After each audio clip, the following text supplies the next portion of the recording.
Once a gal was dreamy, Dobie. Once a gal was creamy, Dobie. Once a gal to call his own. Is she blonde? Is she tall? Is she dark? Is she small? Is she any kind of dreamboat at all? No matter, he's hers and hers alone. Dobie. Boy, I don't get it. There's one word that can make me the happiest. Thalia, which stands for Thalia Mininger, the most beautiful, desirable, lovely, intelligent girl in the whole world. Just one word, Thalia. And the sun shines and the birds sing, and I feel like laughing at just nothing at all. Thalia.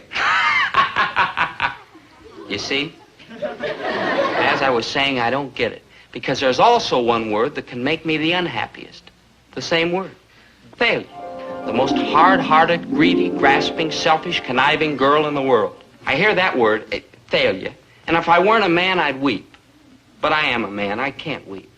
All I can do is go home, throw myself in the bed, and beat the pillow until my fists are red. I love Thalia because she makes me so happy. I hate Thalia because she makes me so miserable. I'm the most happy, miserable man you ever saw. Thalia, you don't mind if I put one of my posters here, do you? Oh, you might as well. You've got them up every place else. Yes, 500 of them. The money means nothing, you know. The trouble with you, Milton, is that you have no confidence. Thalia, I hate false modesty. How can I lose the election? I'm handsome, cultured, debonair, attractive, manly. There's nobody running against me. Nobody? Of course not. Who would be so foolish? Well, why are you campaigning so hard, then? Why all these pictures? Because, Thalia, I'm in politics seriously. I owe it to my class. The junior class? The ruling class. Let's not mince words. There's no use trying to conceal it, am a member of the aristocracy. This, my dear, is not all beer and skittles. We aristocrats have our responsibilities, too. We must forget our pleasures and enter into politics. Otherwise, the country will be run by slimy opportunists who only enter politics to enrich themselves. So there's money in politics, huh? And I'm going to go a long way, Thalia. This junior class presidency is a mere beginning. Finger exercise, so to speak. I'm going onward and upward. You're going nowhere, Milton. I beg your pardon. You cannot win the election. And why, pray not? I'm handsome, cultured, debonair. You're attractive, manly. Exactly. That's my point. You're perfect. Oh, I wouldn't say that. However, you may be right. Yes, you're perfect. Too perfect. And people don't vote for perfect people. Oh? And what kind of people do people vote for? Well, they vote for people who act like people. I mean, the man that wins this election won't be perfect. He'll be kind of average and simple. Not too handsome, not too bright. You sent for me, Thalia? Dobie, darling Dobie. Huh? Milton, would you mind getting up so my friend Dobie can sit down? Me? I'm not sure that I understand. You mean you want me to get up so that's it. Goodbye. to each his own? Dobie. Maybe I shouldn't look a gift horse in the mouth, but why are you so happy to see Dobie, me? I have the most wonderful news for you. Oh, you'll go steady with me. Now, Oh, pay Thalia, close Thalia. attention. You, Dobie Gillis, are going to run for the president of the junior class. Against him? Oh, you gotta be kidding. I'm perfectly serious. You're going to run against Milton for the junior class presidency, and you're going to win. Oh, no, I'm not making a fool out of myself. Nobody'd vote for Now, me. stop arguing with me. I'm smarter, sharper, brighter, and deeper than you'll ever be. True. And I tell you, the way I've got it figured, you can't lose. Oh, come on.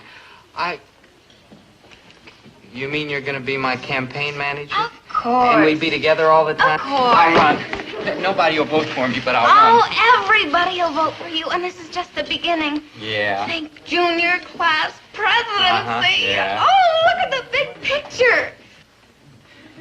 I just did, and that's why I'm not gonna win. Oh, you'll win. You know why? I swear I don't. Because you're a man of the people, and that's what people vote for, people. They do?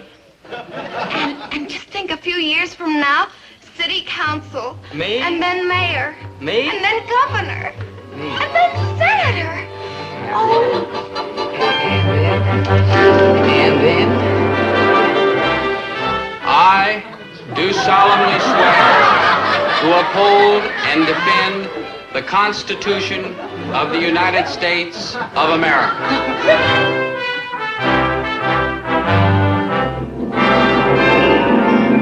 So help me, Dobie, come on. We've got to go to work. Oh, yes, my manager. Yes, my power behind the throne.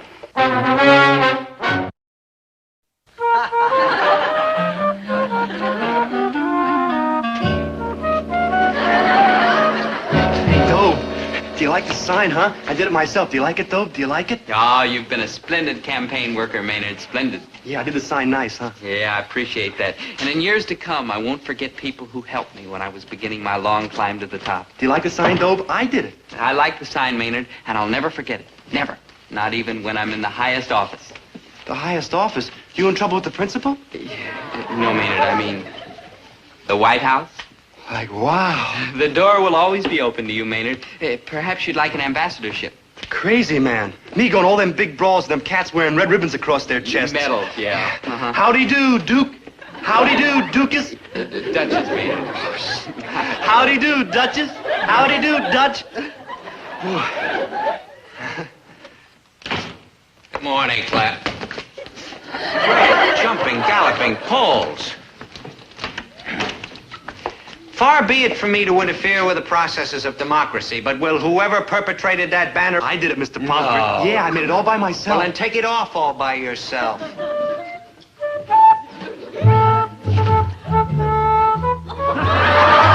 too, I assume, is your handiwork, Yes, sir. I'm Dobie's #1 helper. You're going to help him right into manual training school.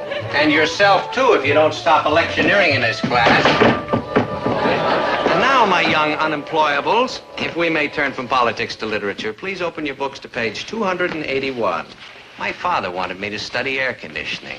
But no, I wanted to shape young minds. Well, we live in hope. Perhaps someday I'll find a young mind. But enough of that. It's culture time. Milton Armitage, are you awake? Yes, sir. Bottom of the page, To a Skylark by Shelley. Please begin. Hail to thee, blithe spirit, bird thou never wert. Vote for Dobie Gillis.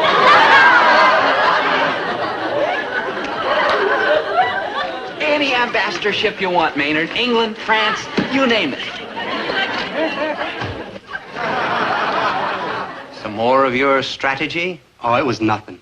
I could send you to the principal. No, he already got his.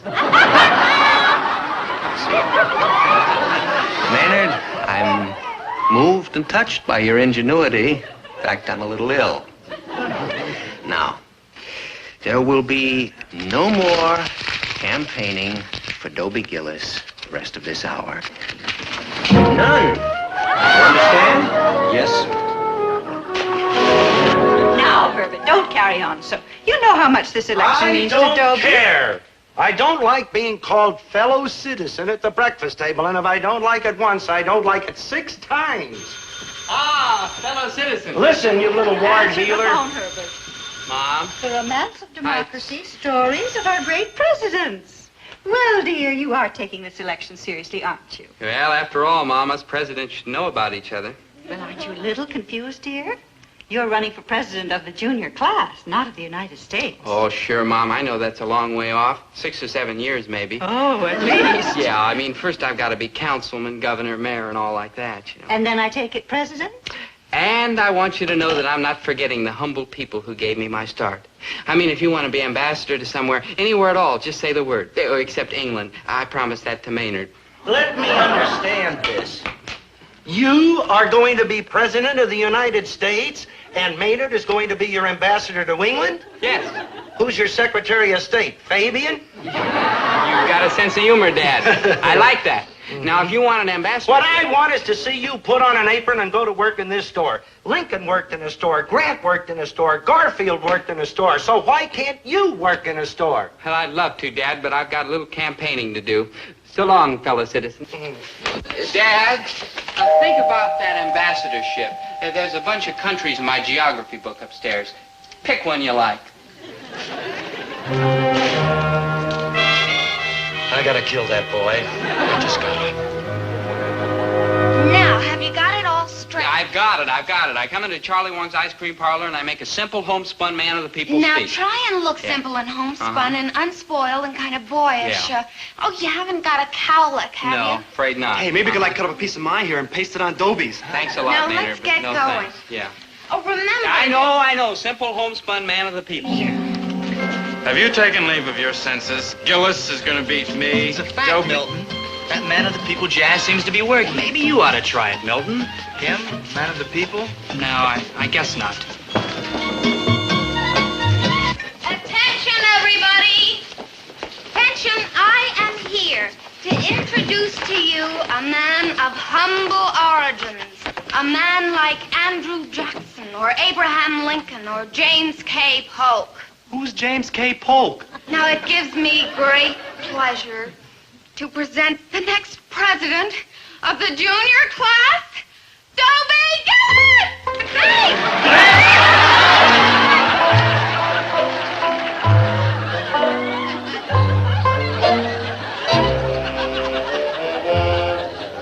Fellow citizens, shucks, I just don't know what to say. I mean, all you swell folks clapping hands for little old homespun me. I just don't deserve it is all. I mean, being president of the junior class is a great honor. And I can understand how a guy like Milton Armitage would go after the job. I mean, he's so smooth, poised, polished, and rich. And I wouldn't blame anybody if they voted for him instead of poor little old homespun me. I'm just folks, just like you all, just plain simple folks. Whereas Milton's high and mighty and a true aristocrat. I mean, he has tea every afternoon with watercress sandwiches. Well, I never had tea in my whole life. Oh, I've had cocoa a couple of times, but never tea. And as for watercress sandwiches, well, give me good old peanut butter every time. Yay! See, you can see I'm just a simple, homespun man of the people type. And I wouldn't blame anybody if they voted for Milton. But I tell you this. If you honor me with your confidence, I'll work day and night to make myself worthy. I'm just folks, and I'm not too bright. But I'm honest, and I'm diligent, and I'm one of you all. And I'll be thinking all the time of the good, simple, humble Americans who lifted me to this high office. Thank you. Andy, what are you doing? I'm voting for Dobie Gillis, that's what I'm doing. Let's face it, Milton, you're dead. Am I? I will agree, dear boy, that the prospects are dismal, but whenever I need help, I know just where to get it.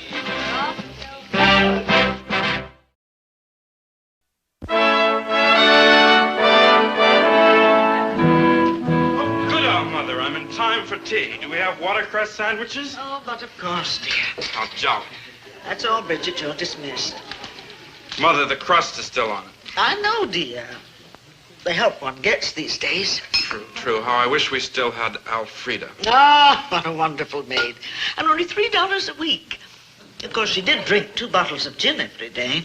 Well, what can you do with the servant class? Pour me some tea, Mother. Very strong. I've had a beastly day. You look it. Well, out with it, boy. It's the election at school, Mother.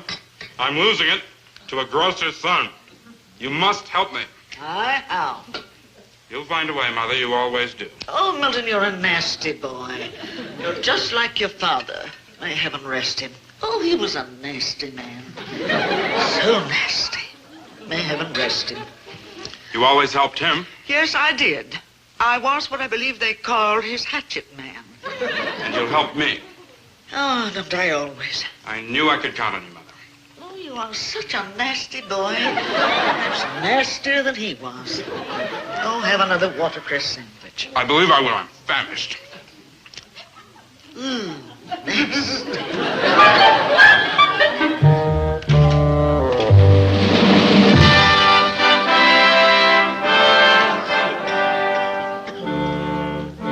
Can I help you, lady? Oh, indeed you can.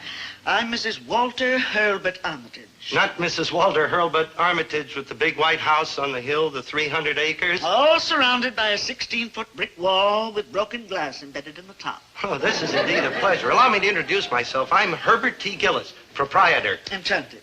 Me too. Say, are you in some kind of trouble? Did your car break down or something? Here, do you want to use the telephone? No, I don't want to use the phone. Oh, well, did you want to use anything at all? Just help yourself. We're simple folk, but clean.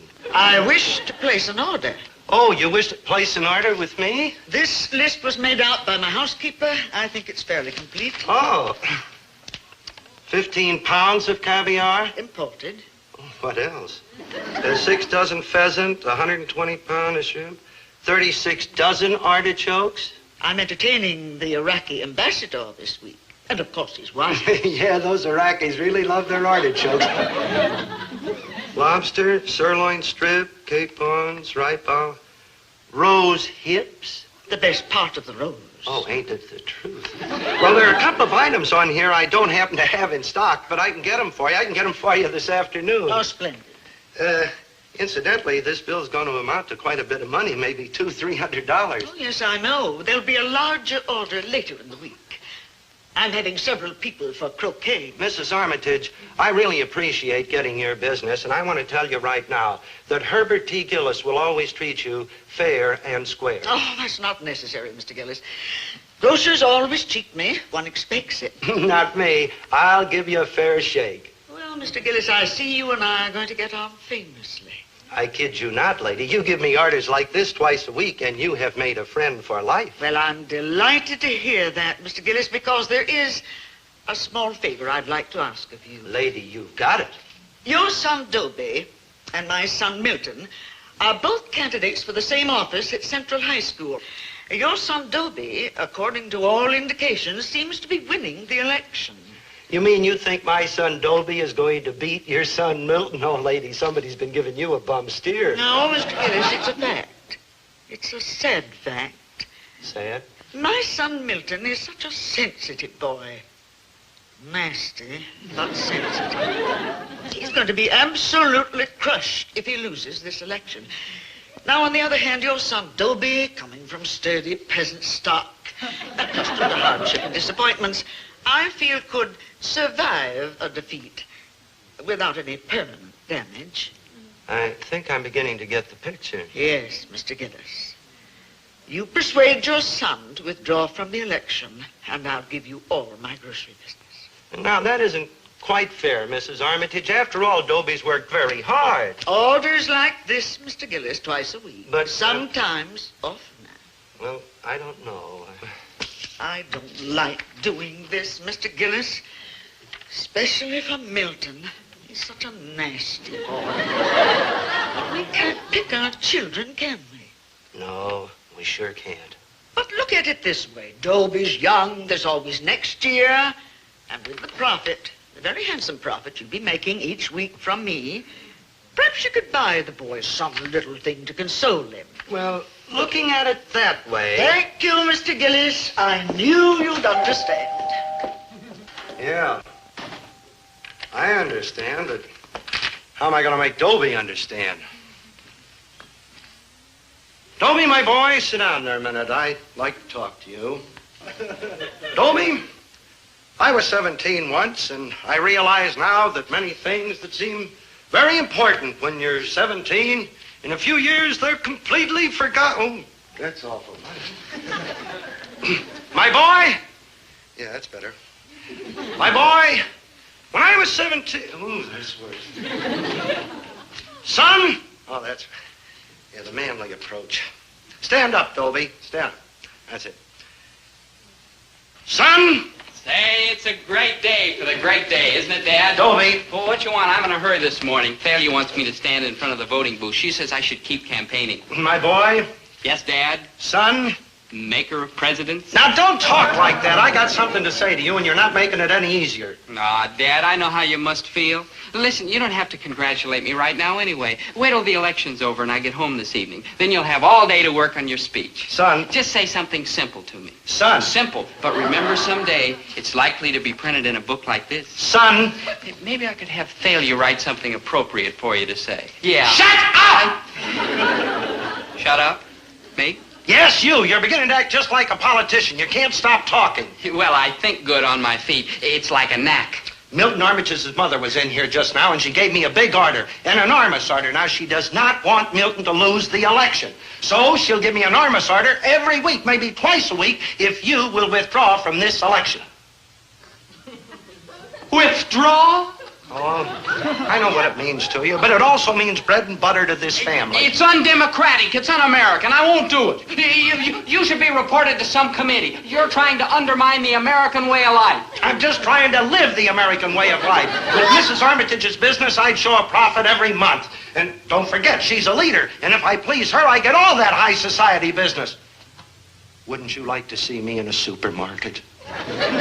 Wouldn't you like to see me in the White House? Now, cut that out! Just because you get elected president of the junior class doesn't mean that you're automatically president of the United States. Well, why not? Lincoln worked in a store, and he got to be president of the United States. Grant worked in a store. Garfield worked in a store. You only live in a store. You never worked in a store a day in your life. Now, you go straight over to that school and withdraw from this election. Or else. And furthermore... No, sir. My hat's in the ring, and there it stays. I'll put your head in the... I gotta assassinate that boy. Your whole political career. Doesn't your father realize how important this is? How can he? He doesn't know what's going on in the world. He and Mom, they never go outside the grocery. Oh, how can they be so dull? Well, it's not altogether their fault, I guess. I mean, when you're old like that, you don't feel like going out. Yeah, like my mom and dad. Yeah, mine too. Their lives are practically over, and it's kind of a shame. I mean, my father's worked and slaved all his life, and here he is, 45 years old. That old? Yeah, he may go any minute. Yeah, that's right, man. When they get up around that age, you just never know. True. And if I can bring him a little pleasure or comfort in the short time he has left, well, gee, I'd be pretty selfish to think about myself. I mean, Dad's a pretty good guy. Oh, he's kind of stingy and hateful, but he's a pretty good guy underneath. Yeah, I like my mom and dad, too. They're square, but there's no real harm in them. Yeah, I know what you mean. My parents do their best for me, such as it is. Kids, I don't know quite how to tell you this. It's all right, Dobie. We understand. Sure, good buddy. In fact, I think I'll go home and do something nice for my father, while there's still time. I appreciate how hard you two have worked for me. Honest, I do, but I gotta withdraw from the election. I owe it to my poor old father. Dobie, you've got a good heart. You're like a real human being. Thanks, kids. Come on, let's go tell Mr. Pomfret I'm quitting. Ah, Dobie, I've been looking for you. I got your note offering me an ambassadorship. Please don't think I don't appreciate it, but if I ever should leave teaching, which seems daily more likely, I'm going into air conditioning. It's just as well, Mr. Pomfret, because I have to withdraw my offer now. You see, I'm... President, everybody get out and vote for the hell we're gonna do. I mean, all the people. A vote for Dobie is all for the people in the room. You were saying? Huh? You wanted to tell me something. Yeah, Big Daddy. Vote for Dobie Gillis. Yeah. Vote for Dobie Gillis. That's right, vote for Dobie Gillis.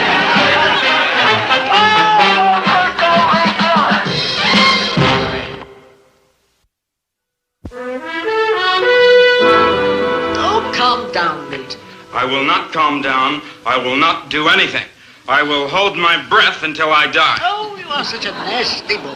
You promised, Mother. You promised me you'd make Gillis withdraw from the election, but you didn't. He won the election, and now look at me. A failure at 17. This may be the very best thing that ever happened to you. Oh, the grocery list. Bridget, I want you to call Gillis Grocery Store and place this order. And from now on, place all our groceries with Gillis. Mother, how could you? I will hear no more, you nasty boy. All right, Mother, but you must give me something very nice, or I'll have another one of my asthma attacks. Very well, I'll give you something very nice. A little red sports car. No. A little blue motorcycle. No? What? A watercress sandwich. Oh, mice and rats. Nasty.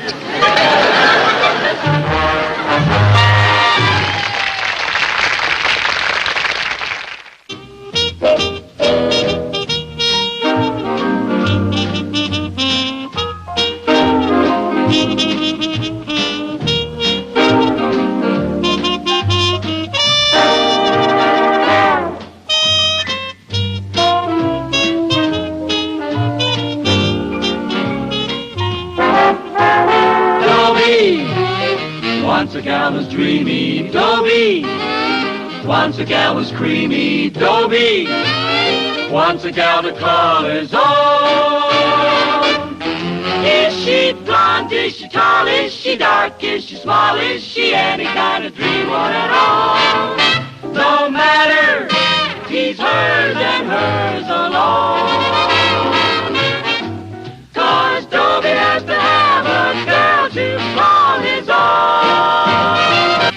Once a gal was dreamy, Dobie. Once a gal was creamy, Dobie. Once a gal to call his own. Is she blonde? Is she tall? Is she dark? Is she small? Is she any kind of dreamboat at all? No matter, he's hers and hers alone. Dobie. Thalia Mininger. Thalia Mininger is the girl I'm in love with. My romance with Thalia is kind of a triangle. I love her and she loves money. It's unbelievable that such a warm, soft girl can't think of anything but cold, hard cash. Don Willoughby, captain of the baseball team. Nope. Butch Glendon, captain of the basketball team. Nope. Milton Armitage, captain of the football team. No. Then take your clammy hands off. Thalia. Now, don't sit down. I'm not interested in sitting with anyone who isn't big and strong and magnificently coordinated. But I have other virtues. Like what? Well, I'm humble. You have so much to be humble about. Now listen, Now Thalia. listen to me. Can you pole vault 14 feet? No, or but run I have a mile kind in heart. 4 minutes? And I'm good to my Or mother. pitch a no-hitter? Or run And 90 I can touch yards my for a toes without touchdown? bending my Well, knees. let's face it, Dobie, you're just not an athlete. I don't get it. Why all this sudden interest in athletics? Why not? Well, it's kind of clean and wholesome, and you're kind of mean and grubby. No offense. Dobie, I've told you 1,000 times. I don't care about money, not for you. me. No, you're only thinking of your family. Yes. You gotta marry a rich boy because your father is 60 years old and has Kidney a kidney condition. And your mother isn't getting any younger. No. And your sister married a Loafer. loafer, and your brother is unemployable. Uh-huh. And it's up to you to save the family from the Poorhouse. poorhouse. Yeah, I Yes, know. that's right. Well, what's this got to do with athletics? I've been reading an article here. Do you know that Ted Williams got $100,000 from the Boston Red Sox last year? Imagine that! Just for playing a couple of hours of baseball every day, Yeah. and he got a nice suntan, too. Oh, yeah, especially in those night And games. Mickey Mantle got $80,000. Well, he's younger. And do you know what the quarterback of the Chicago Bears got last year? Lumps. Don't get smart, mister. There's money in athletics. Big money. Take the second Lewis Schmeling fight. Do you know that Lewis got $260,000 and knocked out Schmeling in 1 minute and 58 seconds of the first round? Yeah, I'll bet you know how much that is a second, don't you? 2,271. So you can sneer all you want, but the man that gets me is going to be a big brawny athlete. Yeah. Well, in the meantime, you got to admit that I'm kind of appealing in a puny sort of a way. So how about going with me to the drive-in tonight? The picture's a gasser. The monster who devoured Cleveland. The monster who... Oh, Dobie, you're positively sick-making. Well, we don't have to watch the movie, if you know what I mean. Yeah, I know what you mean, but you don't seem to know what I mean. You and I are through. That's all. What I want is a big, brawny athlete. I know, yeah. Hello, down. child. Milton! Hello, Oh, child. you're so big and strong and athletic. I guess you could say that. And rich, too. Well, old money. That's the best kind. Tell me, my dear, what are you doing tonight? Not a thing. What did you have in mind? The drive-in movie. They're playing rather an amusing little pastiche there tonight called The Monster Who Devoured Cleveland. Oh, I'm dying to see it. Now listen, Shall we Milton. say 7-ish? Any issue like. Milton? Which car shall I bring? The long, low convertible or the long, high convertible? Oh, well, you decide, Milton. Very well, I'll have Fidelio polish them both. Now, just a darn minute, Milton. Sonny, did you lose your mother? You're so funny and strong and old money. I'd like to point out that Thalia and I were having a private conversation. How nice for you. And now Thalia and I are having a private conversation, so why don't you toddle off? Thalia, I appeal to you. No, Dobie, you don't appeal to me. You're a nice, sweet, weak little man, but toddle off. Pastiche.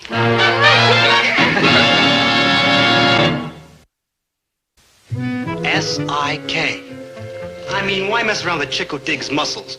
I mean, look at it this way. You get, like, maimed. Maynard, it's written in the great books. He who lives for love must be ready to die for love. Besides, without Thalia, what is there worth living for? You gone ape? Lots of things. Name one. I'll name them all. Dizzy Gillespie. We're star-crossed lovers, but somehow, some way, we'll beat the odds. Daddy-o, you're like a rebel with a lost cause. Thalia only digs like athletes. Okay, then I'll become an athlete. Make me a muscle. Huh? Make me a muscle.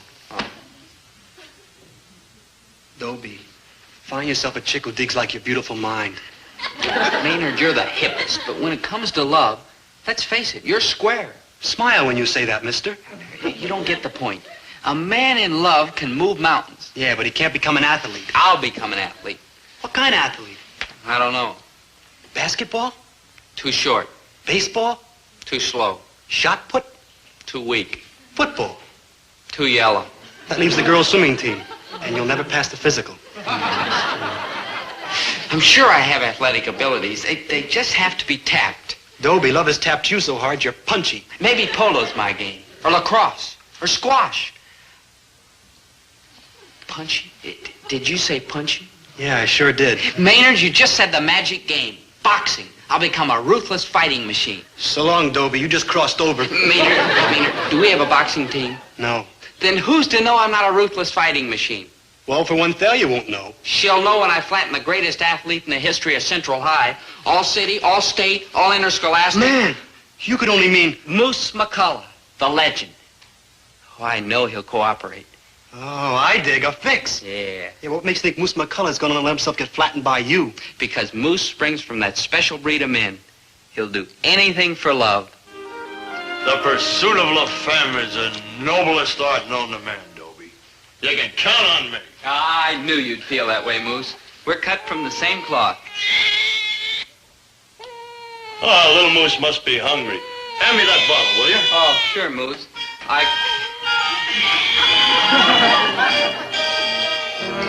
Hey, what's this doing in your all-state football trophy? Oh, I finally found some practical use for the darn thing. Oh. Boy, I never thought I'd see Moose McCullough in an apron feeding a bottle to a baby. That's the greatest kick in the world, Dobie. Beats running for a touchdown anytime. Hand me that other bottle, will you? Oh, yeah. But, don't you miss the cheers of the crowd? Oh, no. I married a cheerleader, and any time I feel down, well, she gives me 2 locomotives and a sis-boom bar. Oh. And I feel like a new man. Yeah. Say, where is your wife? She's at the doctor. Oh, nothing serious, I hope. Most serious thing in the world, Dobie. We're gonna have another little moose. No. Yeah. Congratulations. All right, thanks. You know, if all goes well with your plan tomorrow, maybe someday you'll have all of this. Yeah. Well, I'll be going, Moose. I'll see you tomorrow. And I'll try not to hit you too hard. Oh, you can't hurt the moose. Just don't break your hand, kid.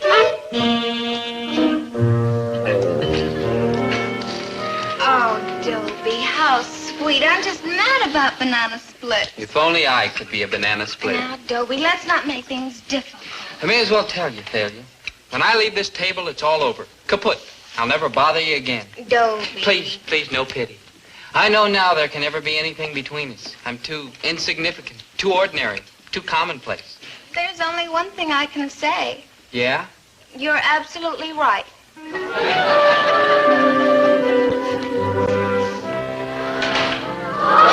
Oh, that's him. Moose McCullough. That's the legend. So it's Moose McCullough, the legend. So what? Oh, Dobie, jealousy has worked your mind. He was a 4-letter man. He won over 100 athletic trophies. And the 7 years that he spent at Central High were brilliant and unforgettable. Oh, I may die. He's coming this way. Well, hello. Hello, Mr. McCullough.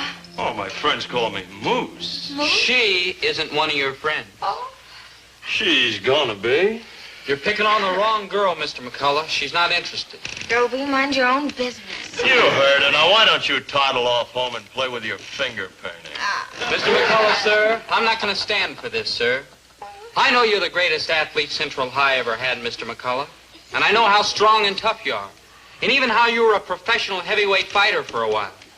And everybody's heard about that time in Chicago when it was night and those 6 gangsters didn't recognize you and they jumped you. How you almost killed them. I know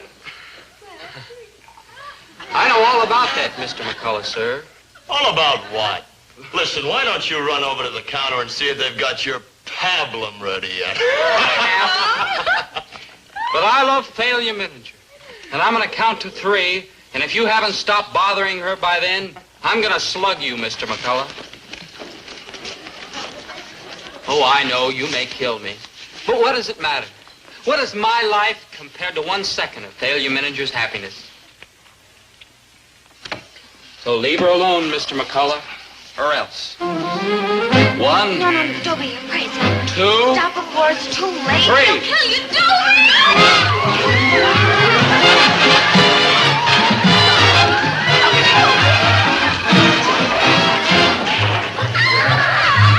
I'm sorry, Thalia, and I'll never bother you again. Oh, bother me, Dobie! Bother me! Well, if it weren't for the fact that I'm humble, I'd say knocking Moose's block off was a stroke of staggering genius. Thalia's life is dismal emptiness unless I'm with her. And for the first time, I know the feeling of power. I'm top fist. Men fear me because I'm menacing and destructive. It's a lie, but I like it. Oh, here, I'll show you what I mean. Hey, you. Yeah? Put these in my locker. What are you, a kook or something? I'm Dobie Gillis. Top fist. Gee, I'm sorry. I didn't know it was you. I hope you'll excuse my rudeness. That was nothing. You should see what happens when I go into Charlie Wong's ice cream parlor. Top fist, fierce as a lion. Top fist, quick as a snake. He'll break your jaw without trying. He'll make you suffer and ache. Top fist. Mighty quiet in here. Yep. Too quiet.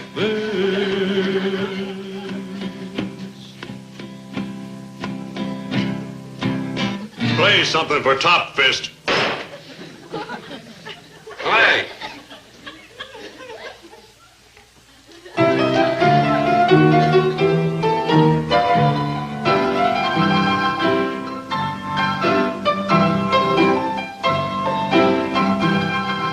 What do you say I pick up 8 o'clock tonight, baby? Hey, can I see a minute, Paisan? Excuse me.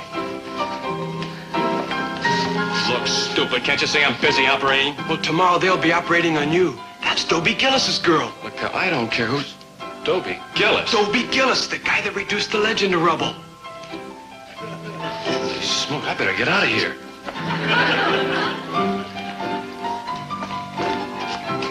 Honest, Gillis, I didn't know she was your girl. Yep.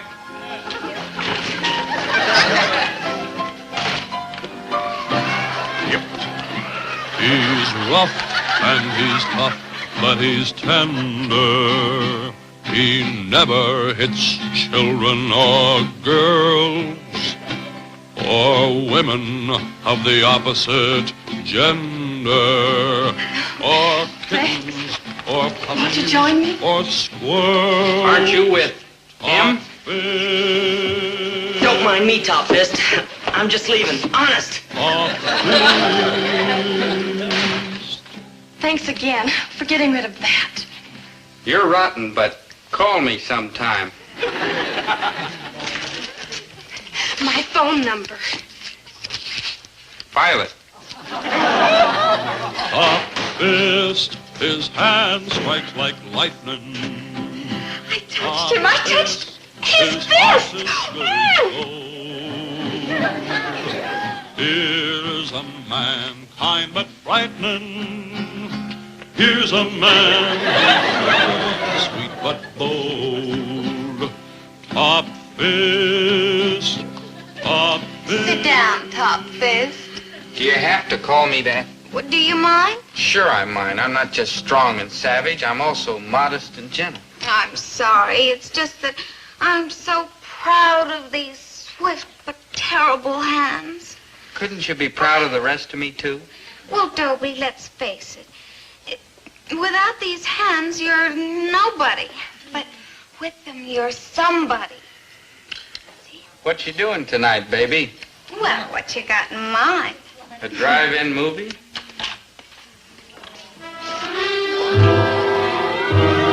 Hey, Daddy-o. Send him away. Get lost, Maynard. It's Milton, man. Milton. He's here.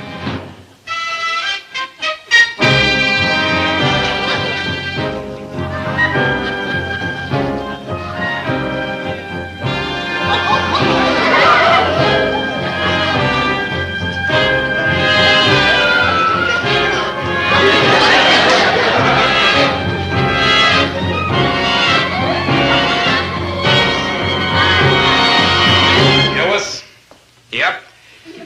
Gillis, I didn't come here to make trouble, but Thalia Menninger is my girl, and I'm asking you to stay away from her. Yep. I know your reputation, but nobody moves in on my girl and gets away with it. Yep. I know what you did to the moose. I'll take my chances. Yep. Yep. Nothing can change my mind. Oh, I gotta see you, Top Fist, right away. I like business. Dobie, out of your mind? Don't worry, I won't hurt him much. Just enough to teach him a lesson. Look, it's your old good buddy, Maynard Krebs. Out of my way. And you're Dobie Gillis, remember Dobie Gillis? Oh, my gosh. I forgot. All right, Gillis. What about it? Yeah, it's okay, Milton. Failure's yours. I'm hanging up my fists. You hear that, baby? He's yellow. Dobie, I know how you feel, but one more fight won't hurt. There's always one more fight, Thalia, gal. Don't you see, if I don't quit now, I'll never quit. They won't let me.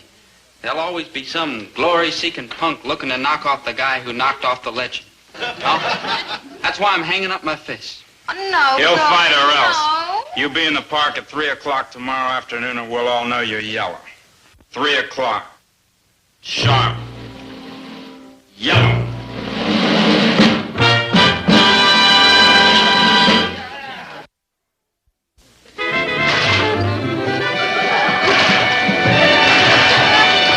Man, you're like nowhere. Let's try something else. Yeah. Hit the old mitt. Yeah, just wait. No, hit the old mitt. Oh, I'm sorry, Maynard. Sorry. For what? For hitting you. Pretty terrific, huh? Yeah, deadly. No butterfly could take such punishment and like live. That was my best punch. Yeah? Uh-huh. Let's try another approach. Can you fight dirty? Maynard, try to be helpful. Okay, call off the fight. What, loose face? Either way, that's what's gonna happen. I repeat, call off the fight. You lose the chick, but you like stay out of the hospital. Maynard, what's a split lip compared to a broken heart? No, if anyone calls off this fight, it's gonna be Milton Armitage. Which isn't a bad idea. Daddy-o, there's no way on earth of talking that cat out of this massacre. Maynard, where there's a moose, there's a way.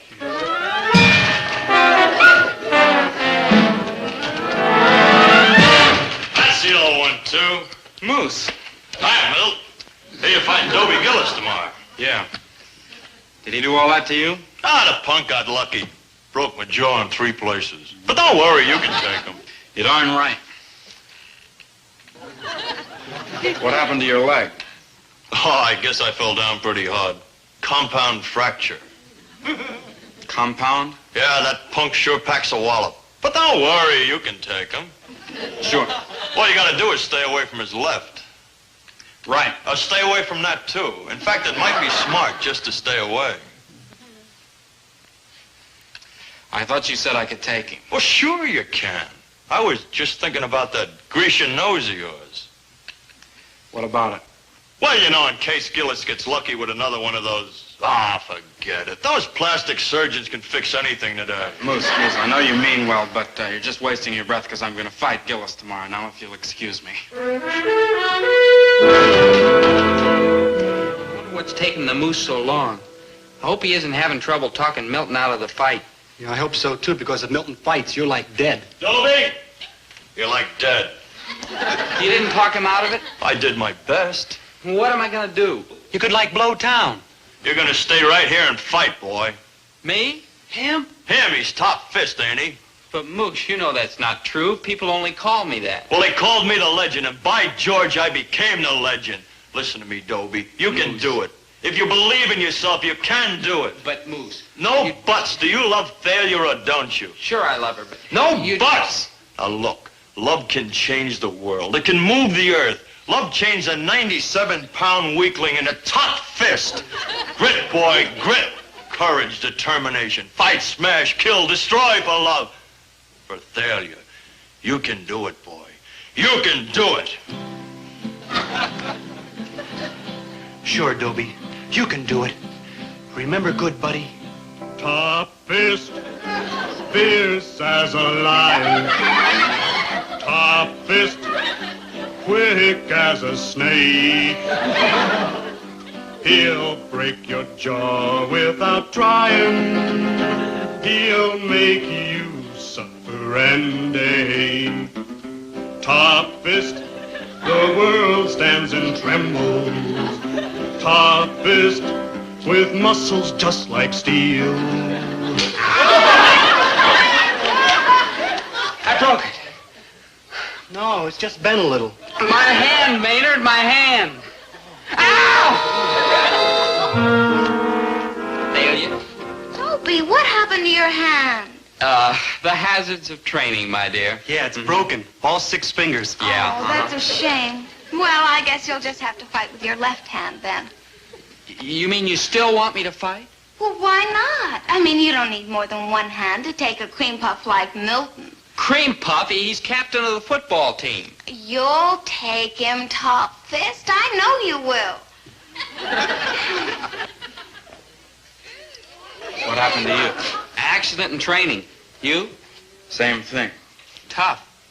Yeah, tough. Yeah, tough. Naturally, my dear, in view of these unforeseen developments, we'll have to cancel our bout. Uh-huh.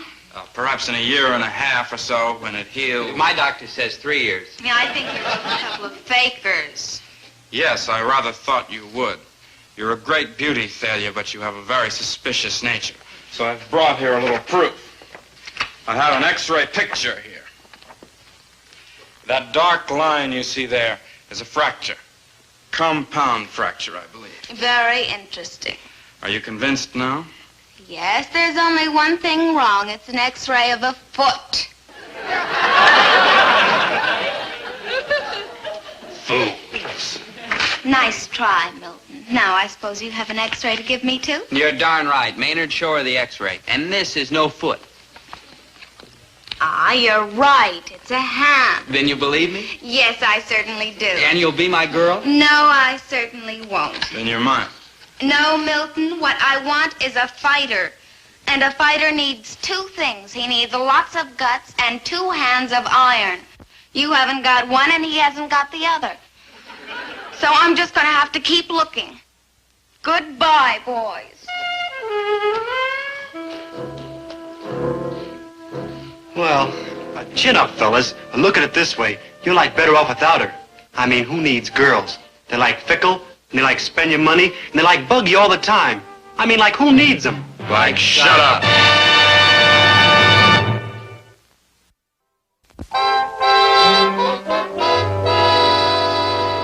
Well, failure is only a bittersweet memory now.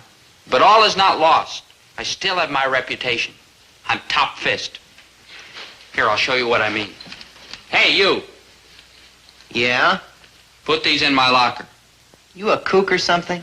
I'm Dobie Gillis. That's your tough luck. Oh, well, power isn't everything. Besides, I have other virtues. I'm humble, good to my mother, and I have lots of friends. And here they are.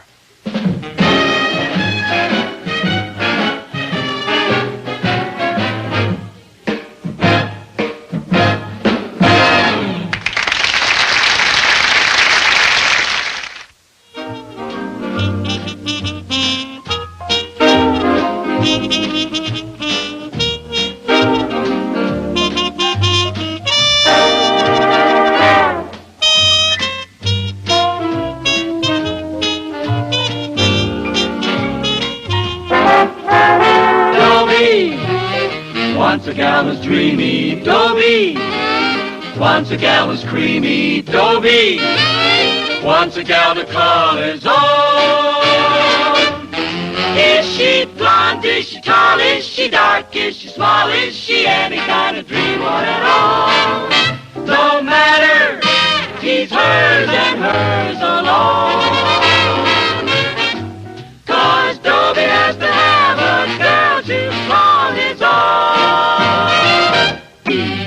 Wants a gal who's dreamy, Dobie.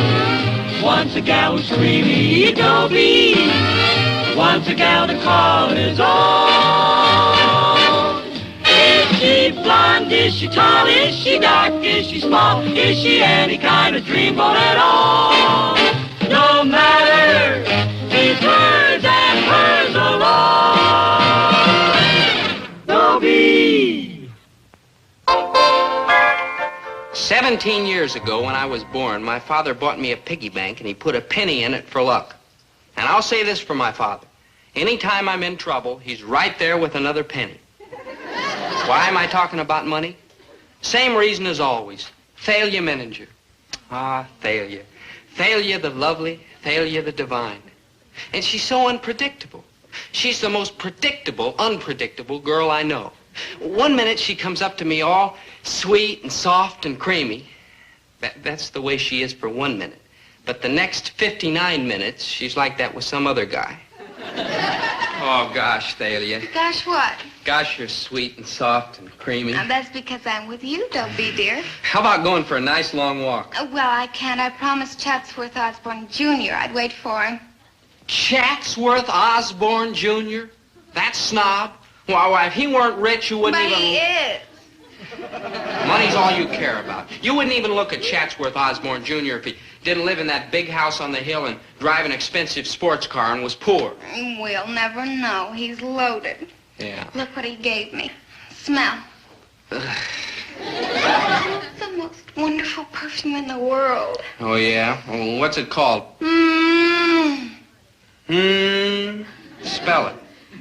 M-M-M-M-M. Oh, French, huh? Listen, Thalia. Oh, why don't you and I just go... Hi, Chatsworth. Hi, Thalia. Hi, Gillis, baby. Look, Thalia, you just forget about Chatsworth Osborne Jr. and we'll take that nice long walk. Walking builds up the calves. It's vital to have strong calves. In case of fire and stuff like that, there's nothing like strong calves to get you out of there fast. $18 Listen, you an stick ounce. with me, Thalia Menninger, and I'll buy you a whole pound of that stuff. Well, why should I wait for promises when Chatsworth can buy me everything I want right now? Okay. So he's got money. But I don't hear you bragging about his calf muscles. Listen, anytime you want a broad jump against me, Chatsworth, just holler. 4.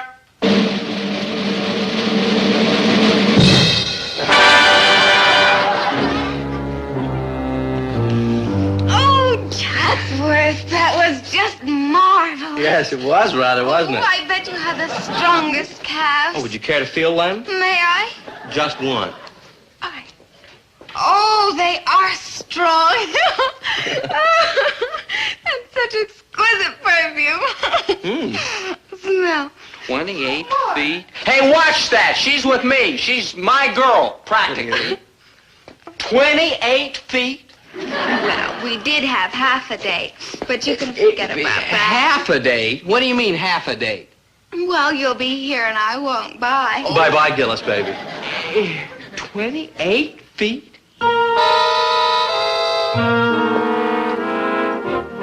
Why so pale and wan, fair lover? No, it's just my calves that are pale and wan. What? Never mind. Okay. Never mind what? Maynard, you asked me why so pale and wan, fair lover. No, I didn't. That's something I gotta learn for English. Oh. I don't like dig it. I thought maybe you'd clue me. Please, Maynard, I've got enough troubles with Thalia. But I need help, and if you don't help me, good buddy, who's gonna help me? Oh, okay, Maynard. Now look, it's a poem, like a lyric to a song. You understand that? Yeah. Why so pale and wan, fair lover? Prithee, why so pale? Will, when looking well can't move her, looking ill prevail. Prithee, why so pale? Hey, go, man, go. I mean, go, Dope. Will, when looking well can't move her, looking ill prevail. That's it. That's the way I can get Thalia. It has to be. It's the only thing I haven't tried. I don't like dig. Look, girls go crazy about fellas like poets who are pale and wan and hungry looking. And that's how I'm going to get Thalia, by looking pale and wan and hungry. How? I won't eat anything. What are you going to do when you get hungry? Stay hungry. Look, for the love of Thalia Menninger, I can do it. I'm going on a hunger strike till she promises to be my girl. Dobie could, like, starve. Oh, she won't let me starve. Did England let Gandhi starve? Who? England made it. Yeah, England I know. What's the other cat? Mahatma Gandhi made it. And when that little man in the loincloth went on a hunger strike, he brought the whole British Empire to its knees. And I know Thalia isn't any stronger than the British Empire. Want to bet?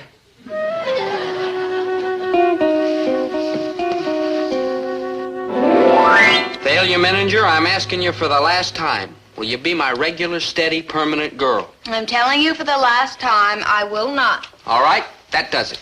I'm going on a hunger strike. I don't eat anything until you say yes. Oh, Dobie, you're so funny. Here, have some. No, I meant it, Thalia. I don't eat another bite until you're my girl. By the way, I feel a little pale and wan already. Sorry, but I got to eat for two now.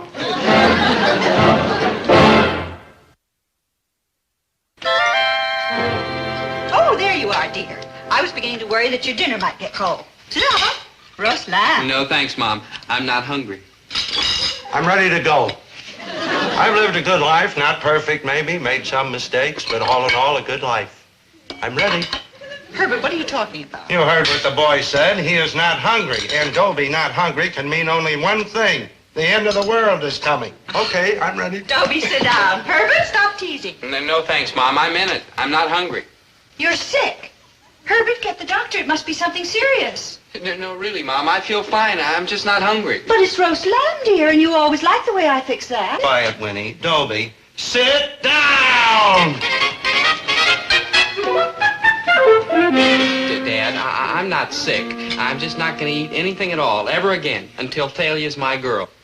You see, he's not really sick, except in the head, which I have always known. Dad, didn't you ever hear of a hunger strike? Oh, sure.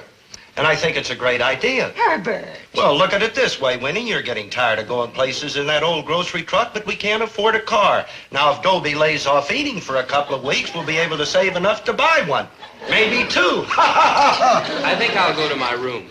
I have some reading I want to do. This book of poems by Elizabeth Barrett Browning. A lady who would have understood a hunger strike for love. And if I begin to look pale and wan, don't worry, Mother. There's raisin pie. No, leave the boy be. Let him have his fun. He'll stay on this hunger strike about 1 hour, and then he'll come sneaking out here to the refrigerator. And when he does... How do I love thee? Let me count the ways.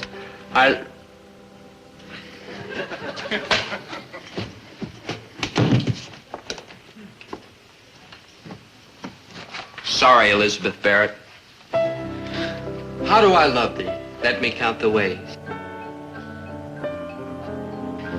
How do I love thee?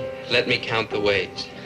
I love thee like raisin pie, and I love thee like roast lamb. I love thee like raisin pie, roast lamb.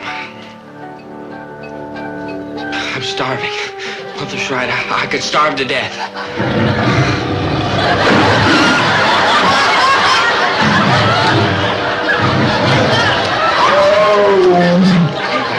There is no hunger. I'm talking to myself. I gotta have something to eat.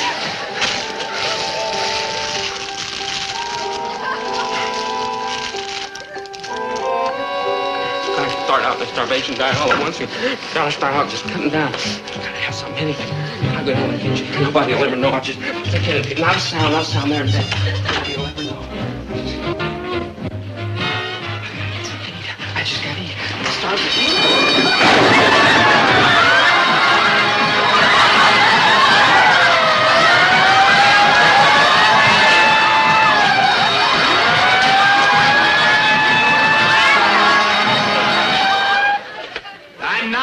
I'm not eating. I know, and you weren't about to either. No, sir. Mahatma Gandhi can do it for India. I can do it for Thalia. I was just getting some ice for my fevered brow. Oh, well, that's different. So you're determined to stay on this hunger strike, huh? Yeah. Well, I tell you what I'm going to do to help you. I'm going to sleep on the couch in the living room tonight where I can hear you, just in case you should walk in your sleep and wind up back at the refrigerator or down in the store. Oh, thanks, Dad. Oh, think nothing of it. Just resetting the alarm. Oh, thanks. Good night, Bob.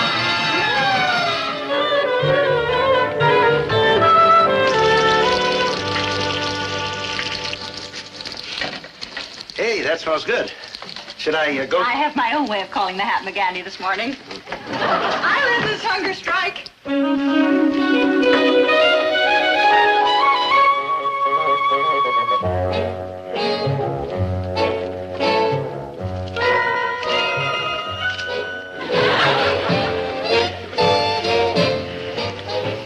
Food.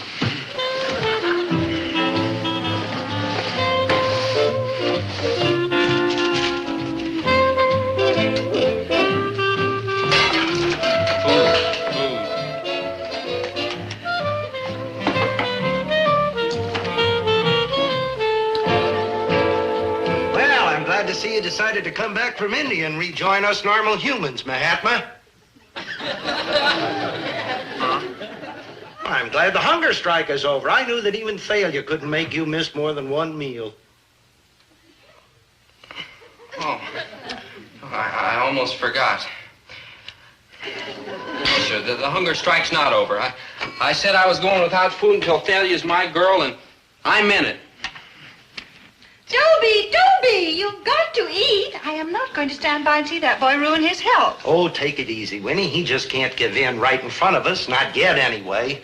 Boys won't go long without food. He'll eat, and plenty. Come on if you don't want to be late for the first class.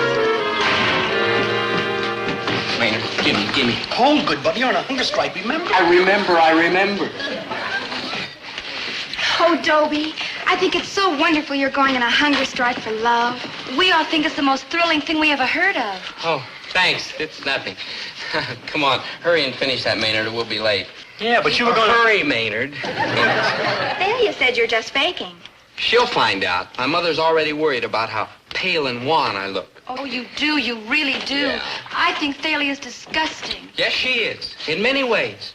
But my love shall purify her. How do I love thee? Let me count the ways. Thalia isn't the only one who thinks you're faking, Gillis. You be quiet. I told you last night I'd be a lot more impressed with you if you did something romantic like that for me. Exactly what I told you. No, look here. What do you think? You're a troublemaker. Yeah, we don't believe you for 1 minute, Gillis. You're eating on the sly. I'm not. We'll be watching you, Gillis, every minute. Oh, yeah. Yeah, well, you all better go. You'll be late for class. Don't you have to go, too? We'd like to walk over with you, Dobie. You're our hero. Oh, gee, thanks.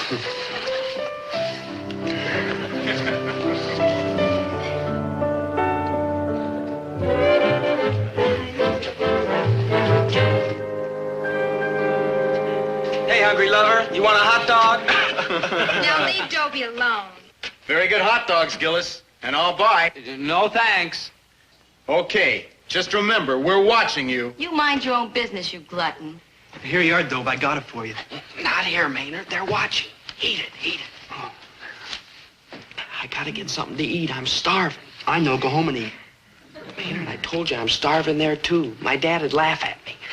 Listen, I'll go home. You get me something to eat. Sneak it into my room through the window. Well, good buddy. As soon as I finish this.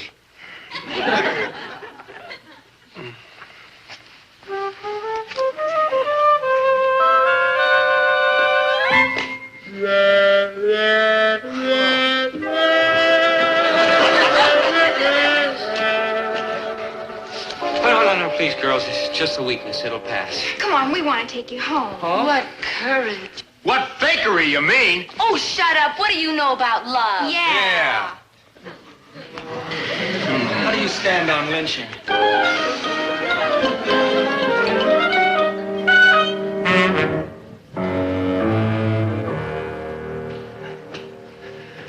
Maynard, where you been? It's been 4 hours. I'm sorry, Dobe. I had to eat dinner first. Ice cream bars? That's all you brought? Yeah, good buddy. I figure you've been hungry for so long, you deserve nothing but the best. Mayor, I may murder you as soon as I finish these.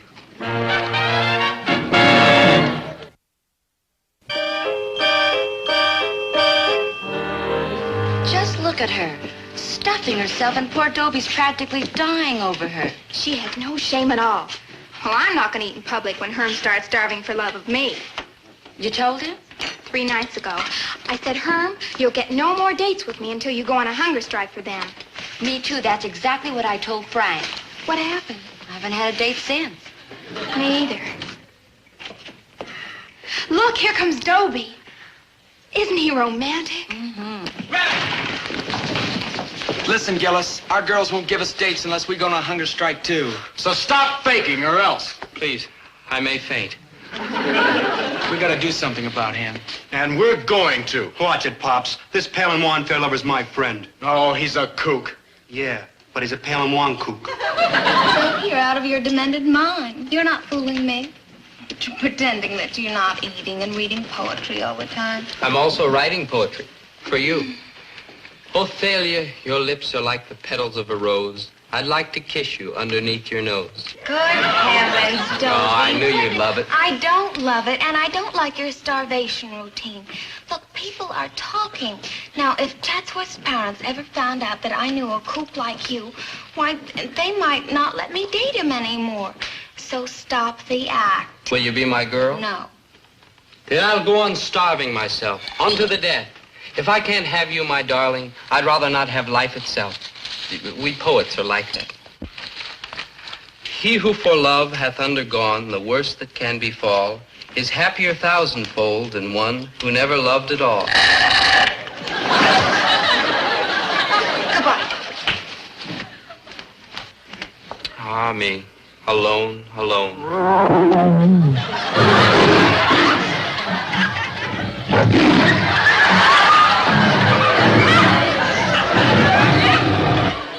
Dope, good buddy. You're never going to get Thalia this way, and those fellas are sore. Why don't you give up? I won't give up. I won't eat until Thalia is mine. Meet me in my room, same as usual, but this time bring meat, you hear? Red meat. I gotta have it. For 3 nights you've been bringing ice cream and candy and nuts and Cracker Jacks. I gotta have meat, you hear? Red meat. I gotta have it.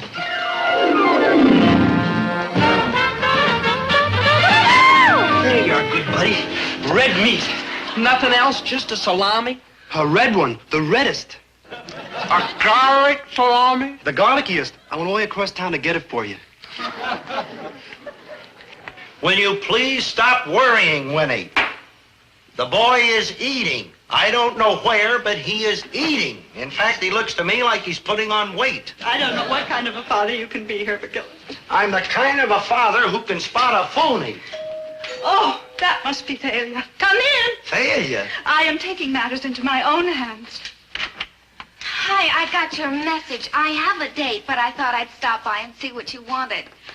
This is Chatsworth Osborne Jr., Mr. and Mrs. Gillis. How do you do? Hi. John, you, live here?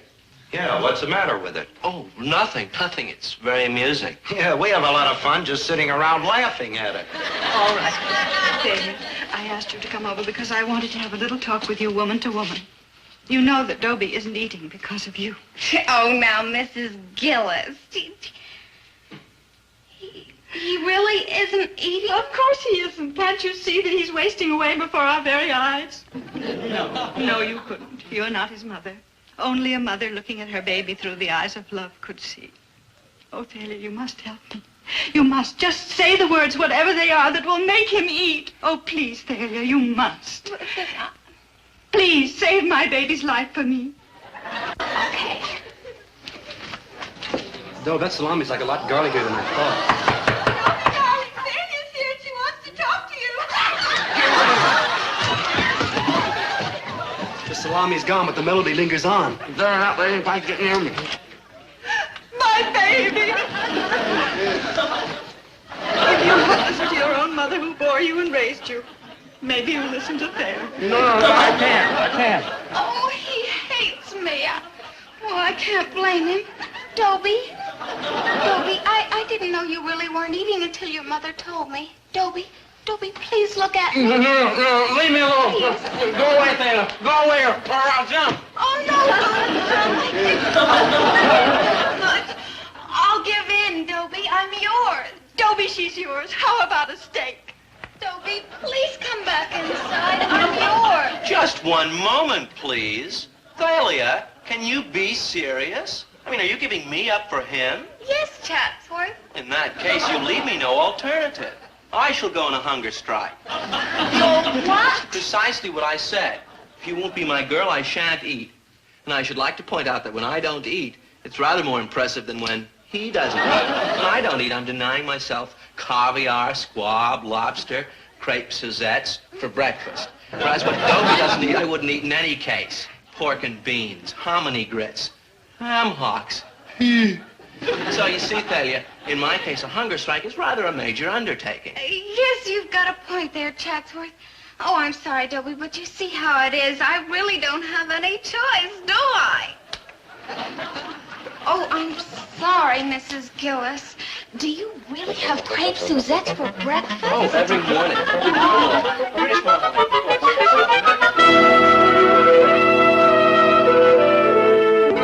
Why don't you like get off this hunger strike, Kip? You're like dead, though. Not yet, I'm not. Gandhi didn't quit, and by George, neither am I.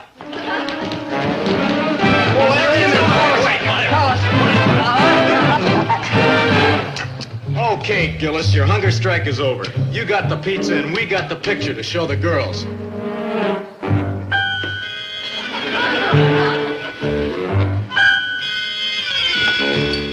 Hold everything, son. Here's Dad to the rescue. I'm sick and tired of this hunger strike nonsense, and you're gonna eat. But, Dad, my hunger strike's over. I just ate. Boy, did I eat. Now, don't lie to me, boy. Dad. You're gonna eat, and that's all there is to it. Dad, wait a minute now. Dad. Dad. Keep quiet.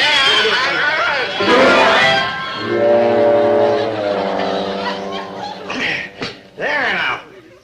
Isn't that better? Oh. See? That's all you needed. Some food.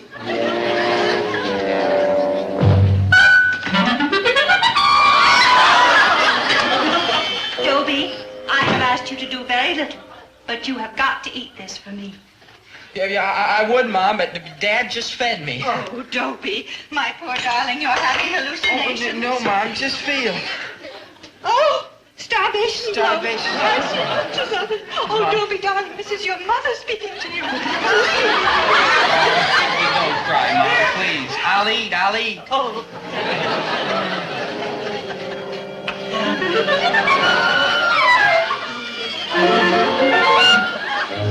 There, dear. There. Isn't Mommy's cooking good?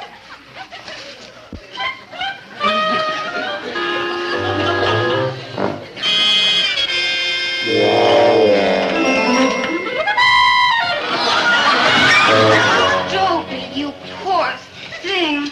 And you did it all for me. Oh, look what I brought you. I've eaten. Here.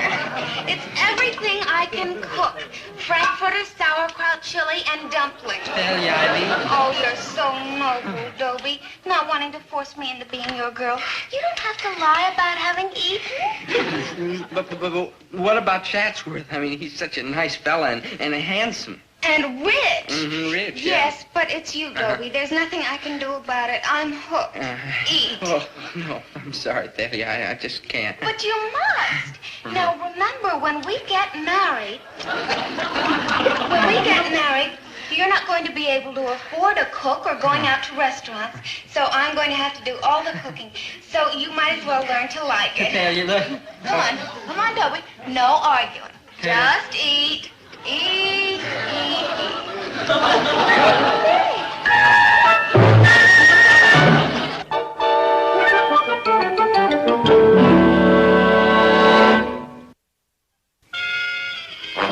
There. Wasn't that wonderful? You know, it surprises me, but I like doing things for you, like cooking. Thalia, you say we're going to get married? Yes. And after we're married, you're going to do the cooking? And this is what you cook best? Yes, that's right. Uh-huh. What are you doing? Calling Chatsworth Osborne Jr. For you.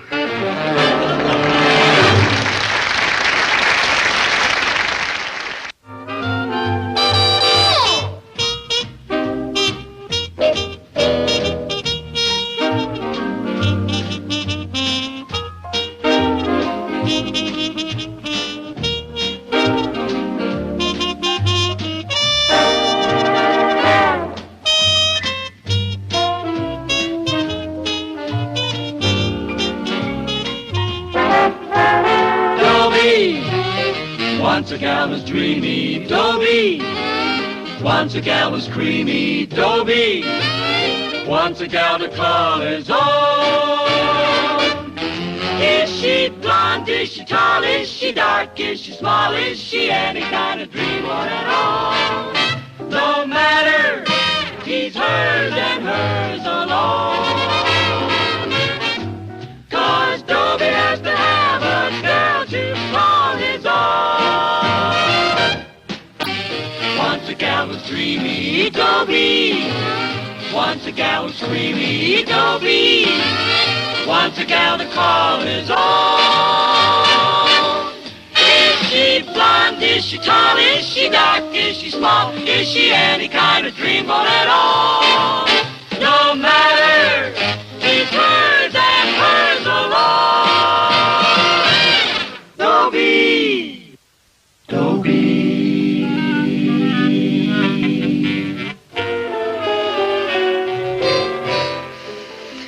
My name's Dobie Gillis. I'm happy. I'm happy because I've just fallen in love an hour ago. This is the happiest part of a love affair.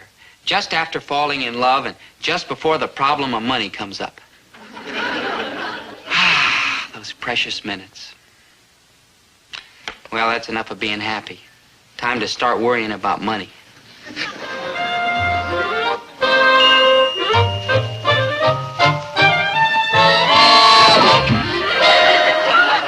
Aphrodite. It's you, my Aphrodite Milliken. I've been singing those words since first I heard them. I tried to control myself, but it's no use. I must tell you, Aphrodite Milliken, with all honesty and all humility, I love you. Oh, Dobie. And I shall love you forever. Just repeat after me and hold the thought. Dobie Gillis loves me. Dobie Gillis is my slave. Oh, Dobie, I just enrolled in school this morning. Well, the first time you saw me was an hour ago. I know. Why, oh, why did I part with you for even that hour? I went to a girls' gym class. You must drop the course. Nothing must come between us. Dobie, you're so silly. You don't know anything about me. What do I need to know? You're you. All else is trivia. No, don't tell me, no. I sneaked a peek at your card. You're only 16 and a half years old. I'm 17. But, my darling, the differences in our ages won't matter. I won't let it. The world may sneer and call ours a May-December romance, but I won't care. I'll just know that I love you. Dobie, what you feel is just passion. Hey, watch that. You sure you're only 16 and a half? Of course. Wow. Dobie, you're so delightfully, gauche. Oh, gauche, what? Gauche. G-A-U-C-H-E. It's French. Oh, that gauche. Sure you're only 16 and a half? Well, of course. Wow. Don't you know French? Why, yeah, sure, some. What do you think I am, dumb? My gauche. Dobie, I've never met anyone like you. Really? Well, I've never met anyone like you either. Say, I always thought this bench was marble. I can't... It is. Yeah. Kind of slippery here. Here, feel. Huh? Feel. Oh. Say, that's a pretty good muscle for a girl. Let me feel yours. Oh, yeah, okay. Tighten it. Come on, tighten it. Oh, Dobie, stop teasing me. Tighten it up. Later. First, let's go over to Charlie Wong's ice cream parlor. Ice cream parlor? Yeah, that's the hangout. Well, all right, Dobie. For you, I will. Good.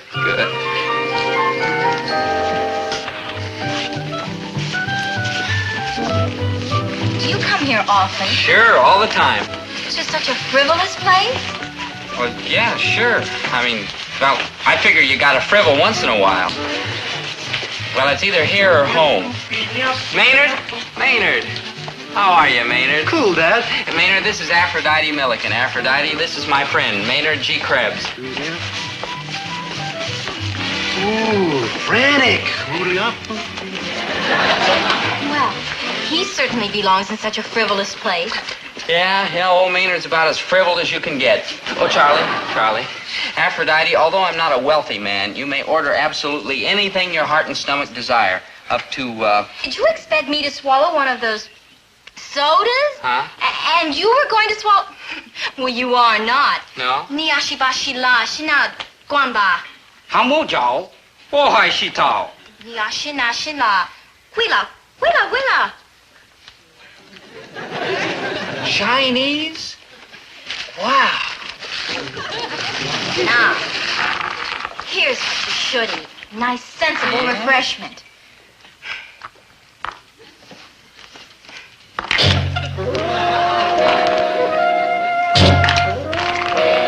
Dobie, promise me you'll never again waste your money that way.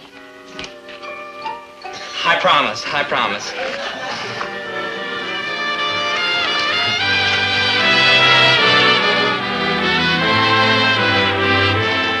And this is the family act.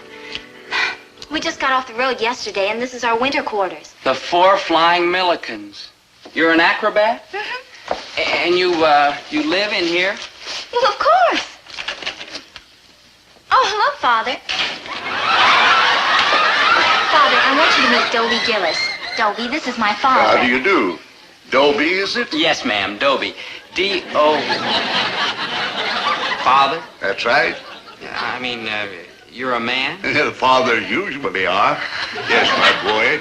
I've been a man for 83 years, and I still am. Yeah. Father, while I get out of these ridiculous school clothes, why don't you explain to Dobie why we live in a barn? Yeah. None of us live in barns, my boy, or houses or mansions. There's where you live, inside. You don't need any more, correct? Oh, yes, sir. Of course, it's nice to have some place to take a bath. I was an M.D., a professor of medicine. Suddenly I realized the folly of what the world calls living. I dropped everything and adopted a way of life based on... Are you familiar with the Greeks? No, there's a Greek boy in school. I was referring to the ancient Greeks. Oh, well, I don't know his parents. Yeah, well, we live largely on nuts and fruits and a few healthy vegetables, and these simple, comfortable garments we wear are homespun. Homespun? Homespun. I know. Wow.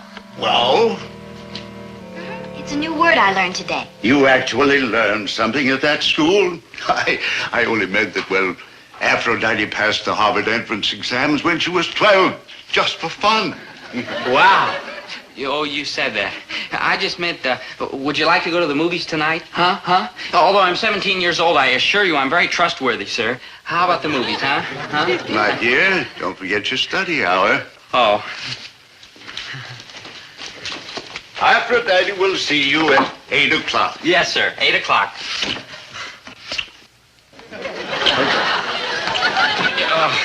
I assure you it was an accident, sir. I stumbled. I assure you it'll never happen again, sir. Goodness gracious, never? No, never. Why, kissing's the most natural, affectionate gesture in the world. If... It is? It is. 8 o'clock.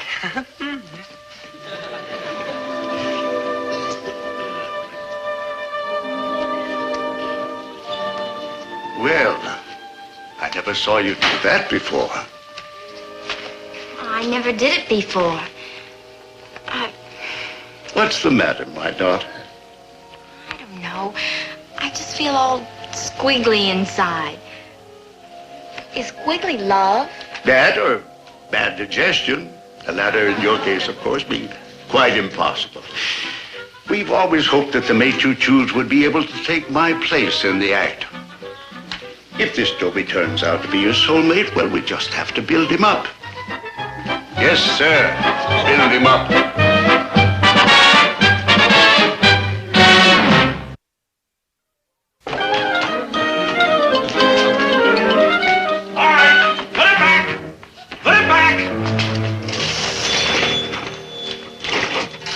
Okay, Thomas Alva Edison, so you invented some way to open this thing without the bell ringing. So put it back anyway. Put what back, Dad? The money!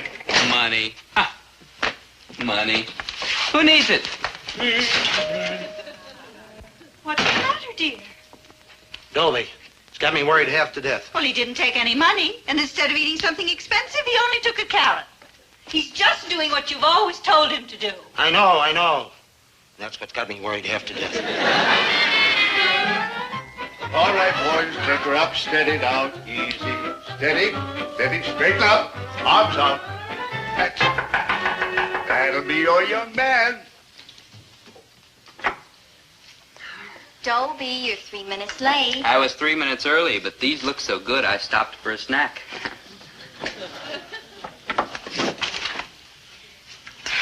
Dobie, I want you to meet my 2 brothers. Oh? This is Hercules. Glad to meet you, Dobie. How do you... And this is Atlas. How are you, Dobie? Yeah, better, thanks. Glad to see you again, Dobie. Yes, sir.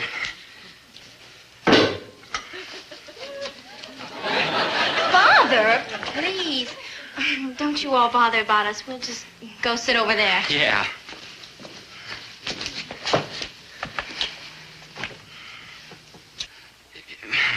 Maybe we should go pick some nuts and berries.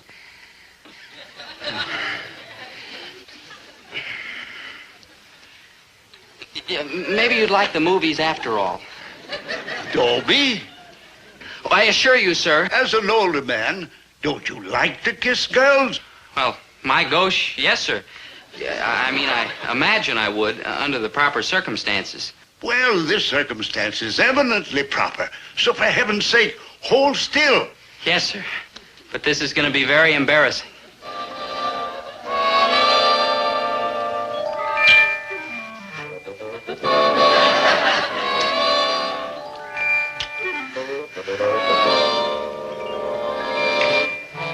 Father! You started it. Father! Hey, I only did what you said. You told me. Oh, he's the one, I'm sure of it. Congratulations, son. Huh? Boys, little Aphrodite has found her soulmate.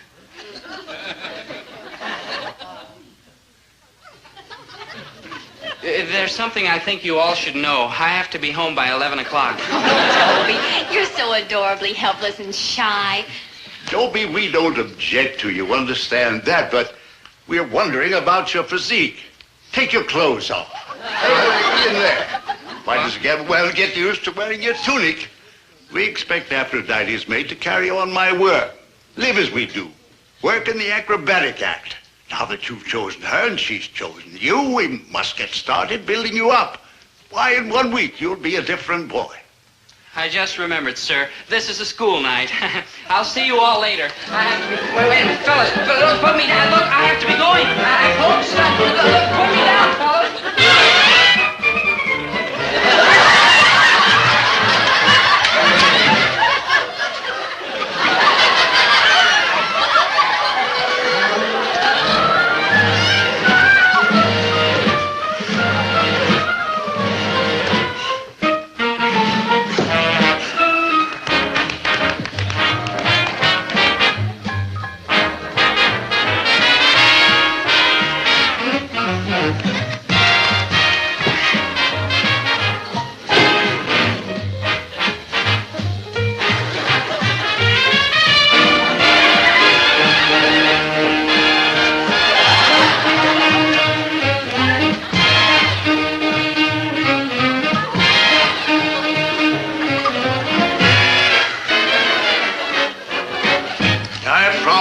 In a week, you'd be a different boy. I am. Even his hair seems weak. You think it'll ever be as long as ours? You want my hair to be like yours? Naturally, son. What'll Dad say? You might just as well give up on me, sir. I guess I'm just a natural-born 90-pound weakling. I guess the bullies will always kick sand in my face. I'll just have to stay away from the beach and pretty girls. Nonsense. That only means that you'll have to work harder next week.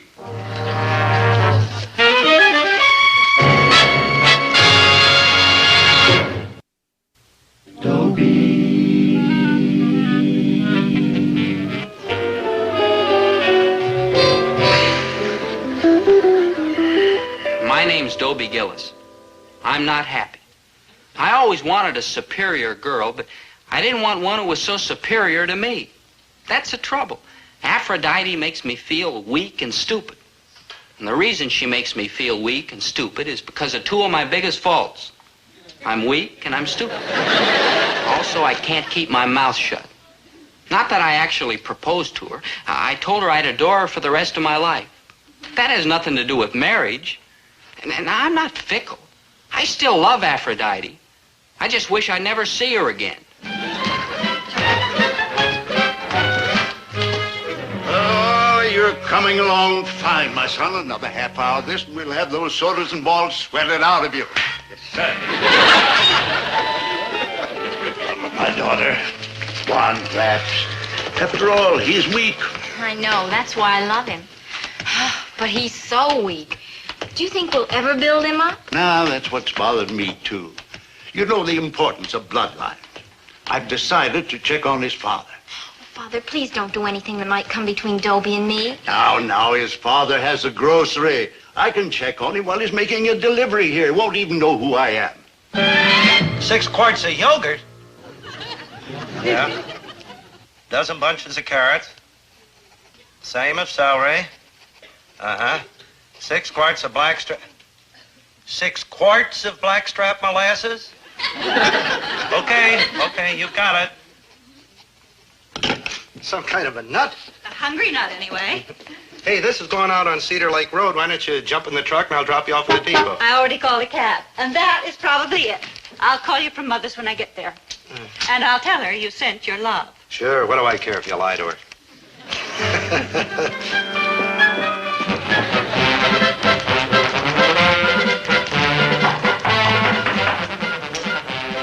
Now, you go keep Dobie busy, and don't worry, I won't let his father suspect a thing. Your grocery order, ma'am. Like father, like son. Huh? Merely a general comment on heredity. Oh, well, can I put these down someplace? On the table. Oh, I'm sorry I'm a little late, but I couldn't deliver them till after I closed the store. You see, my wife's out of town visiting her mother, and there was nobody to take care of the place. Ordinarily, I make deliveries just like this. Do you eat this stuff? Oh, yeah. Live here? Yes, we live a simple life. Eat simple food. Sleep on the floor. Well, everybody to her own taste. That's what I always say. Fine. Just to set you right on the point, Mr. Gillis, Herbert T. My Gillis. name is Milliken. How do you do? How do you do? Oh, I do all right, and I can take pretty good care of myself, too. That'll be 10:42, huh? Yeah, $10.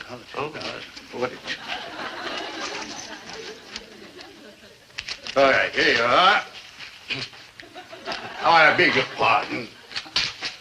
Hey, lady, what do you think you're doing there? Just feeling the tone of your leg muscles. Nothing wrong with that. My leg? Don't be so shy. Look, I'm a happily married man. Shyness runs in families. Huh? Oh, just another comment on heredity. I'm interested in heredity and health. Tell me, your parents living? Look, lady, $10.42. That's all. $10.42. Of course, but why can't you satisfy my curiosity? Okay, so both my parents are still living, and my grandfather on my father's side died at the age of 86 in perfect health. Boy, you're a nosy old dame, you know. Died in perfect health? Yeah, he was chasing a fly, and he got out into the street and was run over by a streetcar. Wonderful. Playing baseball at the age of 86. I did not say he was chasing a fly ball. I said he was chasing a fly. It lit on him in the house, and that made him mad, and he chased it out into the street because when he got mad at something, he stopped at nothing. And speaking of heredity, that's one thing I inherited from my grandfather, and I'm mad now. So come up with the $10.42. Sure, there you are, and you do have a splendid spirit. What's the matter with you, lady? Are you some kind of a nut or something? Getting me in here asking me questions about my wife being out of town? I didn't ask you about your wife. You told me. You said she was visiting her mother. Oh, and you heard about it, huh? Mr. Gillis, I'm afraid I've gone about this all wrong. Dobie said... Dobie? Your son, Dobie. Dobie? What do you mean, Dobie? Somebody call me? So that's why you ate the carrot. A whole nest of them. Dad, what happened? You were born. That's what happened. My own boy, my own son. What do you mean dressed in a thing like that? Mr. Gillis, there's nothing wrong. It's merely a comfortable garment. For what? Why don't you step into the next room and try one on? I will not. Just while you calm down. Watch it, boys. I used to do a little boxing. Now, calm, Mr. Gillis. Might as well try one on since you're going to be practically a part of the family. Part of what family? Our family. By marriage, at least. Your son, Dobie, and my daughter, Aphrodite. Him? Marriage? Marriage? Him? Why, certainly. I gotta kill that boy. Mr. Gillis, the children have chosen each other. We're training Dobie to become a Millikan, a member of our acrobatic troupe. Look, I'm getting out of here, and nobody's going to stop me. And when I get out, I'm calling the cops and having this place raided. No, I won't call the cops. I'll call the FBI. I've got friends in high places. I'm a veteran. Oh, Dobie, I'm sorry it turned out this way. It's just, well, you were so weak. We had to find out about your father. Well, now you know. Sir, I think you'd better let him go. And I think I'd better go with him. It'll be awful when I get home, but I think I'm getting a little tired of nuts and berries. And I'm getting tired of this tunic. And I know I'm tired of training. I'm just tired. Splendid, son. That means you're getting close to your second win.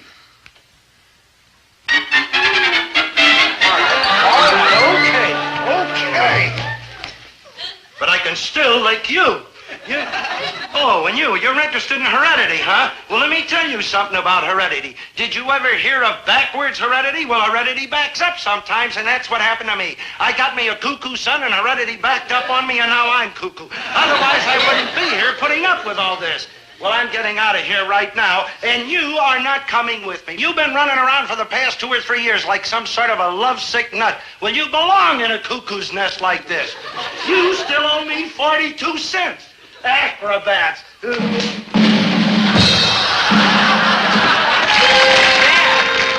your point, now lay on it. Maybe we can make something out of you yet, brother. Now we're really going to get to work, brother. I'll lay out a 24-hour-a-day schedule. You can live here with us. Oh, Dobie, you're mine. Isn't it wonderful?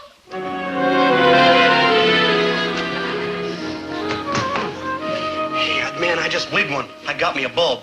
Huh? A bulb. The light? I got like a swinging idea how to get Aphrodite to send you to Quit City. Yeah? Yeah.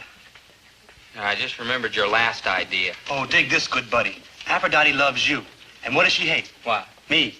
Yeah. So I'll fall by her pad and tell her if she marries you, she gets me too. You and me, we're so buddy-buddy, I gotta go right along. I'll lay it on big. Please, Aphrodite, don't say no. It won't do any good. I'm going with you anyway. Me and old Dobie are such buddy-buddies, I'd be lost without him. I gotta go alone. I gotta. Don't leave me behind. Don't leave me. Oh, please don't leave me. She despises it. It might work. Listen, I'm supposed to be at her barn at 8 o'clock. You gotta fix it before then or she'll come and drag me there. Okay, wait here. I'll phone you as soon as I get you out of it. Yeah. Before 8 o'clock. For the last time, the clock's not wrong. For the last time, there's no daylight saving. It's 8 o'clock. For the last time, there's been no phone calls for you. You've been here all the time. No phone calls. It's 8 o'clock. Yeah, I know.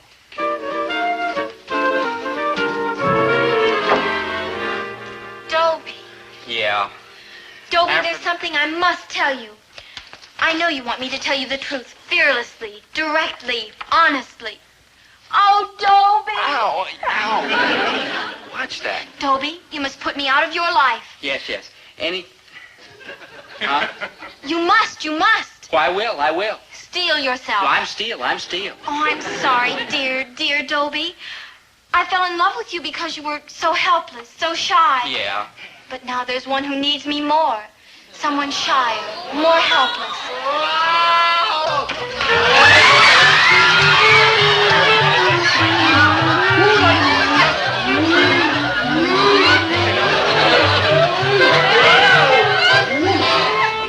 Oh, Maynard! Poor helpless Maynard.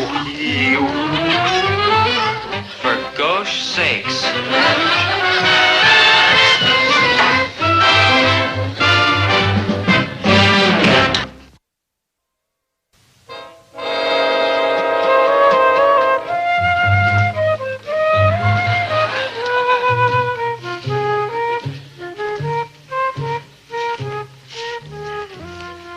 Hi, Maynard.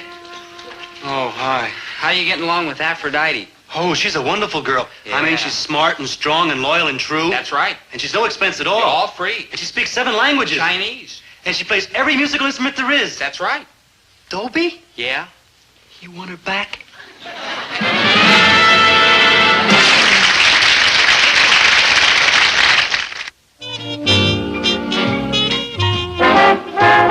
Dobie, once a gal was dreamy. Dobie, once a gal was creamy. Dobie, once a gal to call his own. Is she blonde? Is she tall? Is she dark? Is she small? Is she any kind of dreamboat at all? No matter, he's hers and hers alone. 'Cause Dobie has to have a girl to call his own. Once a gal was dreamy, Dobie. Once a gal was creamy, Dobie. Once a gal to call his own. Is she blonde? Is she tall? Is she dark? Is she small? Is she any kind of dreamboat at all? No matter, he's hers and hers alone. Dobie. I'm taking mathematics at school. I hate it. You take most of the trouble in the world today. What's behind it? Math, that's what. I mean, without math, there wouldn't be H-bombs or income tax or insufficient funds at the bank. Or Thalia Menninger. Pay attention. Yes, Dobie, kindly pay attention. You, of all people, kindly pay attention. Remember, there'll be a quiz tomorrow, so come prepared for the worst. Class, with the exception of Dobie Gillis, you stay. I want to talk to you. Dismissed. Maynard, what are you doing here? Oh, I'm with Dobie. I mean, wherever he goes, I go. I mean, he's like my good buddy. Well, that's very touching, Maynard, but goodbye. Don't you want to talk to me, too? I want to, but how? Maynard, I believe a teacher's duty is to help her students all she can, but let's face it, in some cases, you just can't make contact. Gee, like, thanks, Mrs. Adams. Yeah, I'll wait for you in the park. If you're in any trouble, just like holler. I must say you have loyal friends. Oh, it's nothing. You're wrong, Dobie. It's something. Anybody who can inspire this kind of loyalty is pretty special. Yeah, I appreciate that, Mrs. Adams, but please, ma'am, could we kind of hurry it up a little? Thalia might be waiting for me. Now, there's another example of the way you endear yourself to people. Thalia Menninger. Yeah. As for Maynard, honesty compels me to say that he is a trifle eccentric. But Thalia, there's a hard-headed girl. Okay, carborundum. Yes. And yet she sticks with you. Well, no. Actually, she kind of throws me out all the time. But she kind of comes back all the time, isn't that true? Yeah, I guess so. It's a fact, Dobie. Yeah. This is not my business, I know, but I have eyes. I can't help noticing things. Thalia loves you. Maynard loves you. In fact, everybody loves you. Why? Why? Because you're special, Dobie. You're a very rare boy. And that's what's got me worried. How can somebody with your capabilities get such terrible marks? Yeah, that's a good question, Mrs. Adams. It bugs me. It really does. Well, it bugs me, too. Teaching is a calling, not a business. I'm here to help you, to guide you, to set your feet on a shining path into a beautiful, glorious future. Hey, that's beautiful. Very moving. Oh, hello, dear. This is my husband and my son, Dan, Dobie Gillis. How do you do, sir? How do you do? Hi, Dan. Hi. Well, I'll be going now, Mrs. Adams. Yeah. Yeah, but Dobie, remember I am here to help you. Call on me any hour, any time. I'll do that. Nice to meet you, sir. Goodbye. Maybe the kid could come and live with us. Oh, Esmond, I have told you 1,000 Yeah, times. teaching is a calling, not a business. Exactly. That boy is worth every minute that I can give him. Well, I know a couple of other boys that like a little of your time, too. This boy and this boy. I stand corrected. And how are you, Lammy Pie? How was school today? I hate school. That's my boy.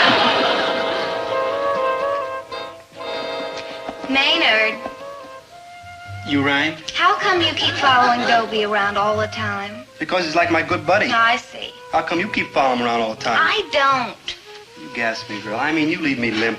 I gave Dobie back his high Y pin 12 times in the last month. So what's that on your sweater? Well, I'm giving it back again today. That's why I wanted to see him. Sorry I'm late, Thalia, baby, but I guess it doesn't make any difference. What do you mean it doesn't make any difference? Don't fight it, Thalia. You love me. Maynard loves me. True. Everybody loves me. I'm lovable. Who says so? Just Mrs. Adams, that's all. Big deal. I've known you were lovable for years. You have? So how come you keep dumping me? Look, Dobie, you're lovable, but that's all you are. Lovable. Are you smart? No. Are you talented? No. Are you aggressive? No. Are you ever going to be a success? No. I was wondering when the conversation was going to get around to money. Will you kindly tell your friend that I do not happen to care about money? That's right, Maynard. Thalia doesn't care about money.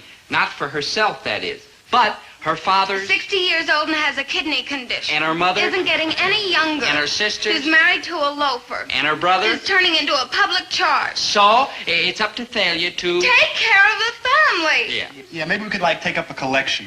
Don't get smart. Yeah. Look, I have a responsibility to my family.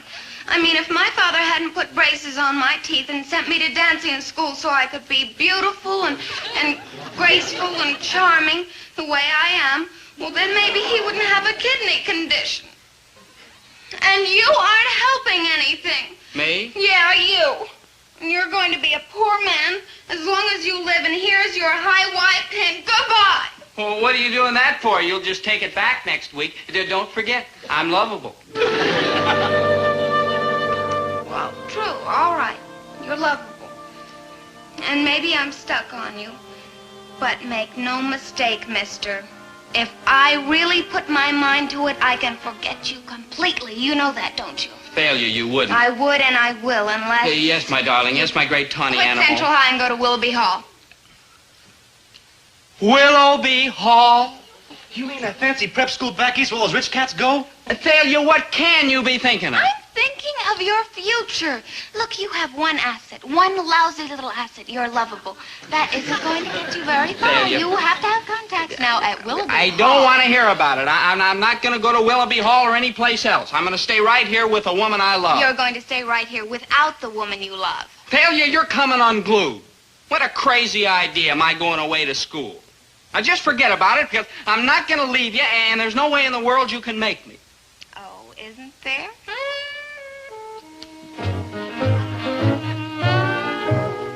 There's no way she can get me to go to Willoughby Hall, is there, Maynard? Of course not. Of course not. I wonder how she's going to do it.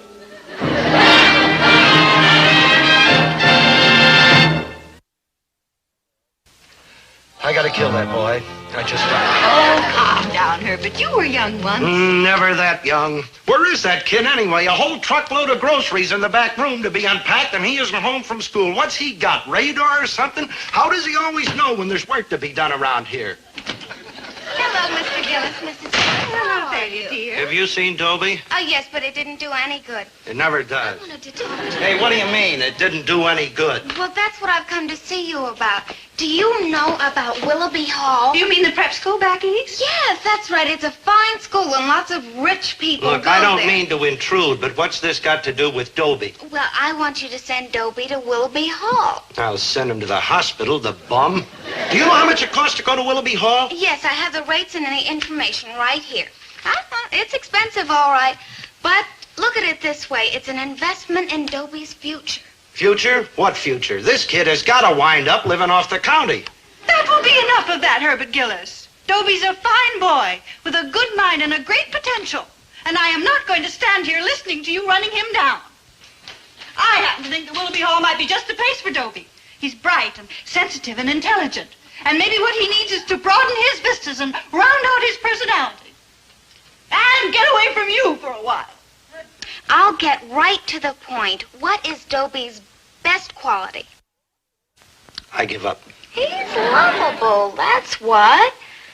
Now, everybody that knows him loves him. Now, when Dobie goes to Willoughby Hall, he gets put in a dormitory and has a roommate. Now, who is that roommate going to be? He's going to be a rich man's son, that's who. And living with Dobie, he's got to love him. I mean, it's inevitable. So, Dobie's got a friend, a rich, powerful friend whose father owns a bank or a factory, maybe. Now, this roommate introduces Dobie to his father. And he says, Dad, this is my roommate, Dobie Gillis, who's good and loyal and true and the best friend I ever had. Now, do you think you could find a place for him in the business? And the father says, Son, if he's a friend of yours, he's good enough for me. Don't worry about a thing. I'll take care of Dobie Gillis. And that's just my point, don't you see? Somebody has to take care of Dobie. Now, where do you want him? Standing in the line of a soup kitchen or president of a bank? Make your choice. I've made my choice. The answer is no. Very well, Mr. Gillis. It's on your conscience. I've done everything I could do.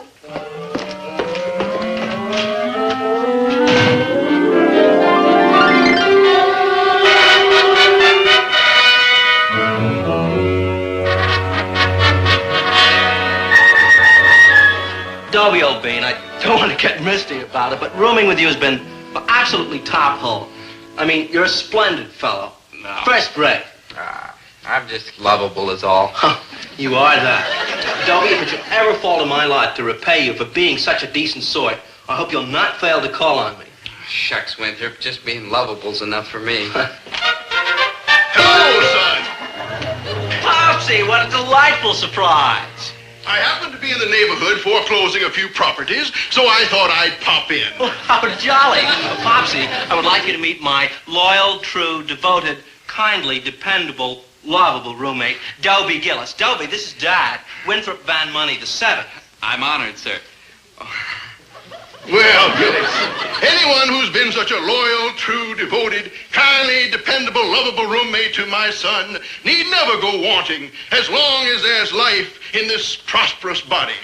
Gillis, you will start Monday as chief teller at the First National Bank. After an appropriate period of learning the business, well, I shall give you a little bank of your own. Thank you, sir. You're a real human being. Dad, what a pleasant surprise. Hello, son.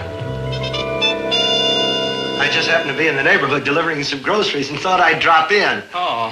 Are you in the grocery line, Mr. Gillis? Well, in a small way, sir. Not anymore, Mr. Gillis. Not small. Any father of Dobie Gillis need never want for anything as long as there's life in this prosperous body. Tomorrow, sir, I shall buy you a chain of supermarkets extending from Key West, Florida to Fairbanks, Alaska, side by side, no spaces in between.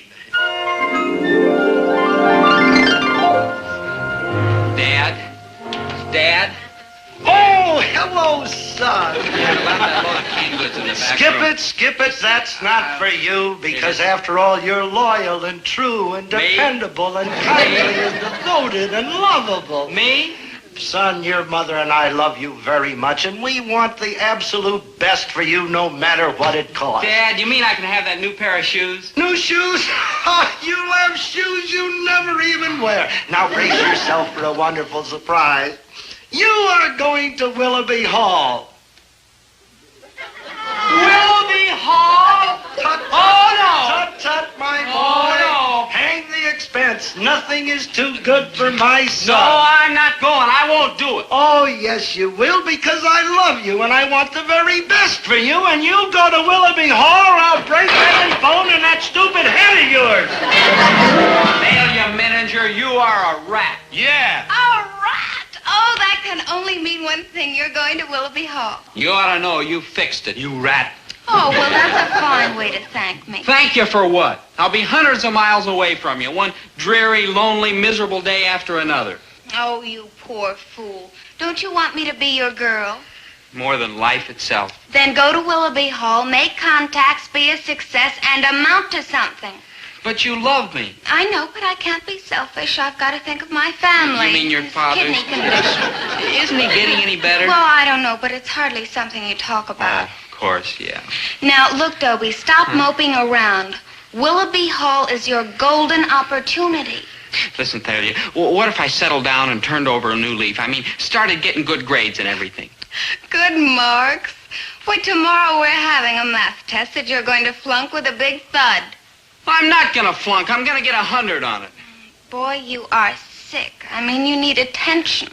If I get 100 on the math test tomorrow, will you let me stay here and be my girl? If you get 100 on it, I'll pull you all around town in a rickshaw. Never mind the jokes. Answer my question. All right, Dobie, if you get 100 in the math test, I'm yours. I'm going to do it, Maynard. I'm going to do it. You got a plan? Well, plan is too strong a word. It's more like hope. A little, thin, puny hope. Yeah, tell your old buddy. Well, Mrs. Adams, you know, the math teacher. Well, she said she wanted to help me and to call on her at any hour, any time if I was in trouble. Friend, you ain't never been in bigger trouble. Let's fly. Yeah.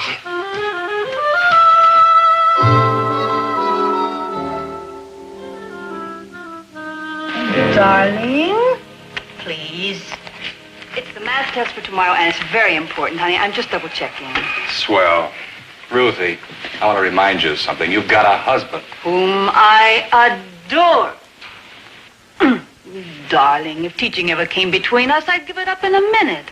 But you work all day, and Dan goes to school, and I can't just sit around and be useless when there's such a crying need for teachers. You're right, Ruthie, and as you know, I'm all for it. But you know, I got to thinking, it's been 6 months since we went anywhere or did anything. And what do you say we go to a movie tonight, right now? That's a wonderful idea. Well, great. There's a good one at the Bijou. I think we just got time to catch the first feature. Haven't we forgotten just a little something? Oh, yeah, the kid. Well, what's the problem? We'll get a sitter. Where are you going to find a sitter at this hour? Well, he's in bed. Couldn't we just sneak out for a couple of hours? The answer is no. No on 2 counts. 1, we cannot sneak out for a couple of hours. And 2, he is not in bed. Regarde the KID. Hi, Slugger. Mr. Adams, I'm Dobie Gillis. We met at school this afternoon. Oh, yes. Uh-huh. And this is my friend Maynard G. Krebs. Like hi. Like hi. I'll tell you why we dropped by, Mr. Adams. Pray do. Uh-huh. Well, you see, sir, this afternoon, Mrs. Adams, your wife, you know. I remember her vividly. Well, she said she wanted to help me and that I should heard. call on her anytime, I any heard. hour if I was ever in trouble, which I am now. So you thought you'd come over for a little private tutoring? Yeah, I guess you could call it that. You too? Oh, no, I just go where Dobie goes. I'm like his best buddy. Ah. Yeah, actually, I didn't want to come here at all. I was going to the Bijou. There's a gas of a movie there. So I've heard. Yeah, I saw it 6 times. I want to see it again. It's like the last night. Uh-huh. Boys, come in and sit down. Oh, thank you. Let me ask you a question, boys. Do you like Mrs. Adams? As a teacher, I mean? Oh, she's fine. She's 100% with me. Thanks, boys. Boys, you know what a teacher's life is? Well, it's long hours, it's hard work, it's tedious detail. Yeah, how come she don't kick it? Because she wants to help you. And you. Oh, she's all heart, that woman. Yeah. If you could brighten her life a little, if you could bring her one small moment of pleasure, you'd do it, wouldn't you? Sure, but what can we do? You can sit with our little boy tonight while I take Mrs. Adams to the movies. while I bring a couple of hours of sunshine into her dark and dismal life. Now, boys, can you find it in your hearts to say no? Not us, Pops. Thank you, boys. Thank you. Why, Maynard, Dobie, what are you doing here? They're going to sit with Dan tonight while we go to the movies. Isn't that wonderful? What? Come on, dear. Let's But not I dawdle. don't understand. He's right, Mrs. Adams. You better get moving. You don't miss the part with the monsters of ours, Cleveland. Cleveland? Come on, dear, quickly. Those test papers because those boys have to take the test tomorrow. Oh, I got you, baby. Boys, I don't think there'll be any problem. The kids' room's at the top of the stairs to the left. The kitchen's out there. Here's the phone. The phonograph is over there. The cookies are in the cookie jar. The ice cream is in the freezer. God's in his heaven, and all's right with the world. Good night, boys. Someday that you explain all Yeah, this. maybe someday. Thanks. Thanks a lot. It's all I needed tonight, babysitting. Oh, cheer up, Dope. It ain't so bad. Well, what's good about it? They got a record player, man. They got a record player. Big deal. Oh, boy. Brahms, Mahler, Bass? It's Bach, Maynard, Bach. Yeah, Bach. Where's the jazz? I can't find no jazz. What do they need with a record player? They ain't got no jazz. Must be someplace.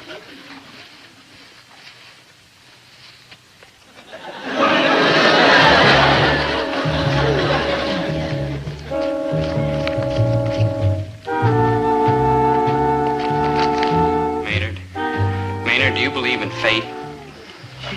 What's bugging you, man? Maynard, concentrate. This is the quiz Mrs. Adams is going to give us tomorrow. We've got it right here in our hands. Now, all we have to do is look up the answers right now, and tomorrow we can get 100 on the quiz. And if I get 100 on the quiz and I don't go to Willoughby Hall, I stay right here with Thalia, and life is beautiful once more. That's like cheating, Dobie. That's exactly what it is. Dope? Let's do it. Right. But just this one. Just this one. Never. No. No. Get a piece of paper. Which question? Number 8.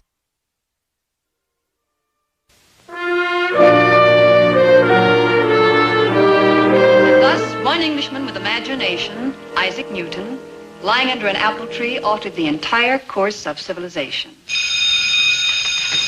On your way out of class, you may pick up your quiz papers. I'd like Dobie Gillis and Maynard Krebs to remain behind. Dismissed. That's very good, Thalia. Thank you. Well, why aren't you smiling, boys? It isn't often anyone gets 100 on a math quiz. 100? Dobie, let me see. Oh, Dobie, you said you'd do it, and you did. You turned over a brand new leaf. Oh, I'm so happy. You mean I don't have to go to Willoughby Willoughby Hall? Hall, no. I just thought it would be the best thing for you and for us. But now we can be together forever and ever and ever. Is there anything you'd like to tell me? No, ma'am. Nothing at all? No, ma'am. Maynard? I'm with Dobie. I see. That's all, boys. You may go. Let's go to the ice cream parlor. This calls for a celebration. Oh, and I've got a little shock for you. I'm buying.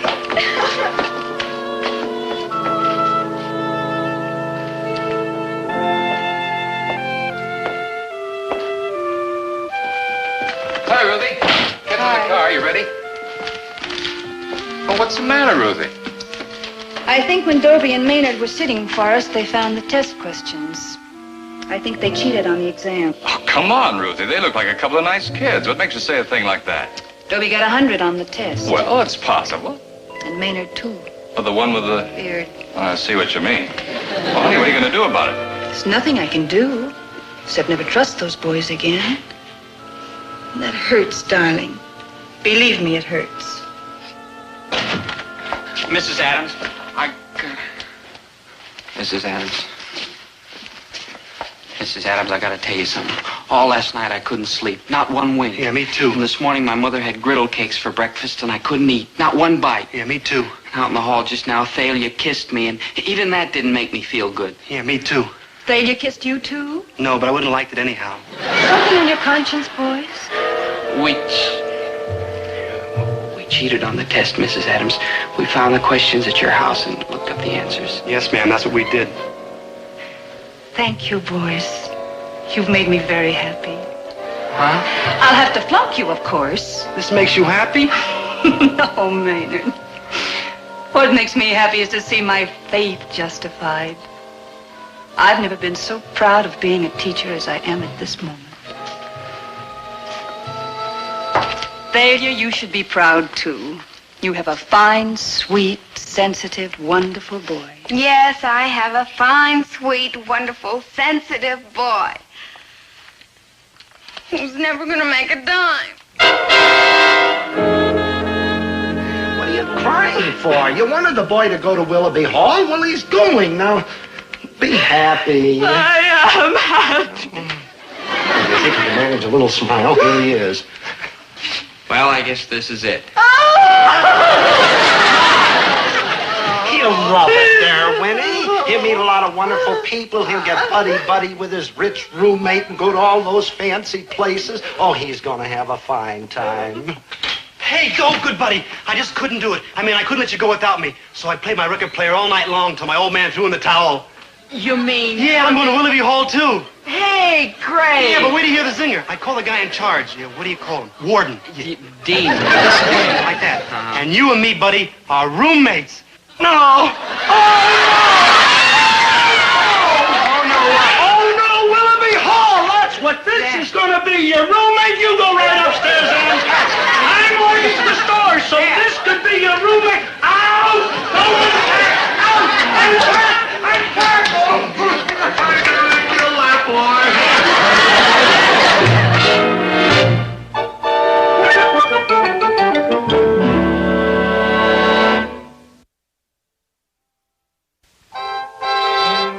Boy, have I messed everything up. How good, buddy? How? Number 1, I flunked math. Number 2, I missed out on going to Willoughby Hall and making all those contacts. 3, I lost Thalia. Yeah, but you still got me for your buddy-buddy. No offense, Maynard, that was number 4. 5.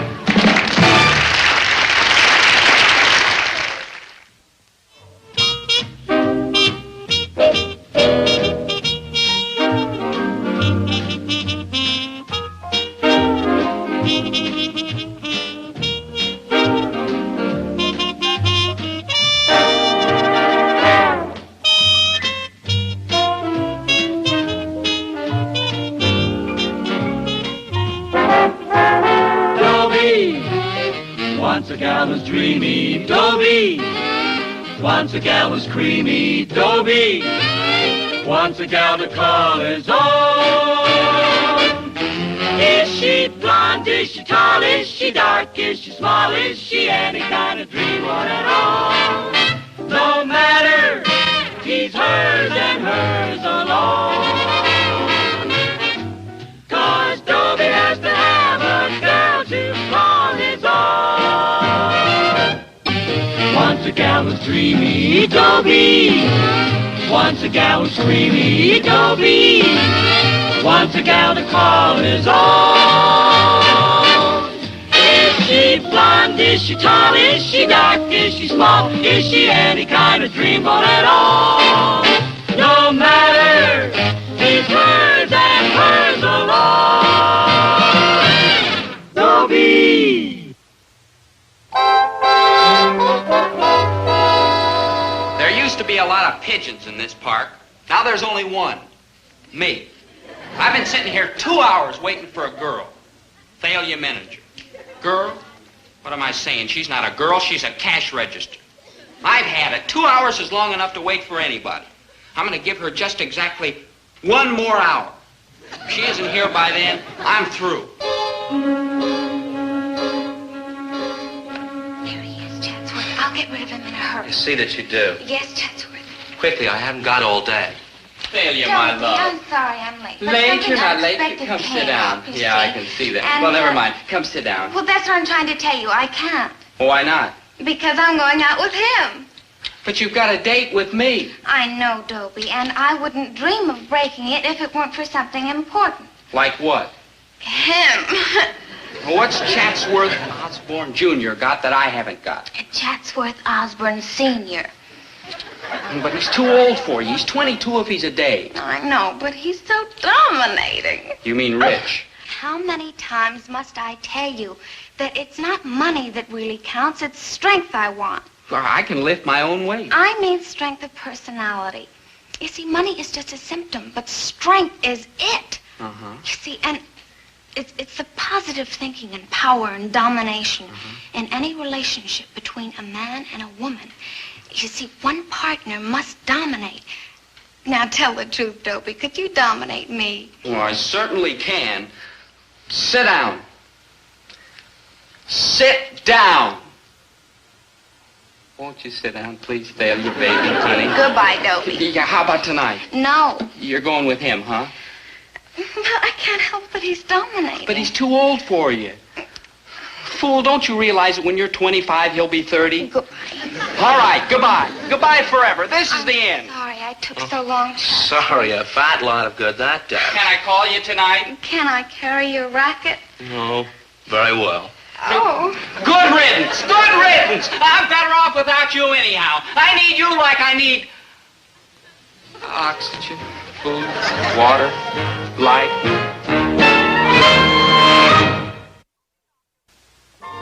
We won't be long, Dobie. We're going down to the bank.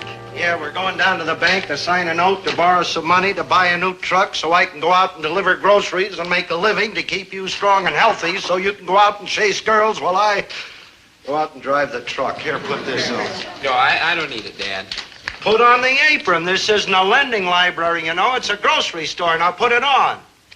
He doesn't need to put on the apron, Herbert. Stop bullying the boy. He can put it on for 15 minutes. Oh, okay, Dad, if it'll make you happy. I don't ask to be happy. All I ask is that you wait on any customers that come in and put the money in the cash register, which reminds me.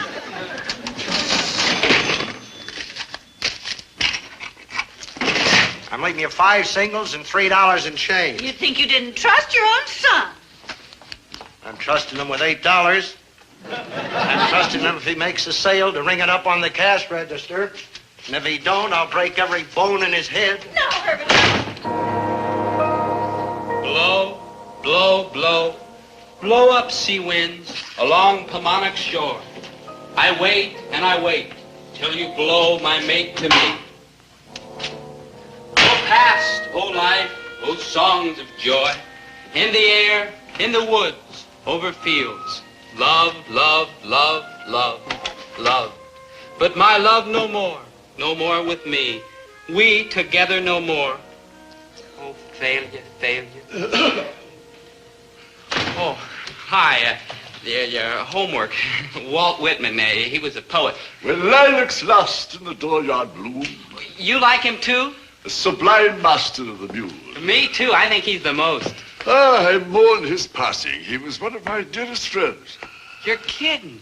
You don't look that old. Dad, my boy, an exercise in the power of magnetic thought. Oh. Professor Dobkin, MPS. Initials stand for Master of Parapsychological Science. Oh. I do not boast. I merely present my credentials.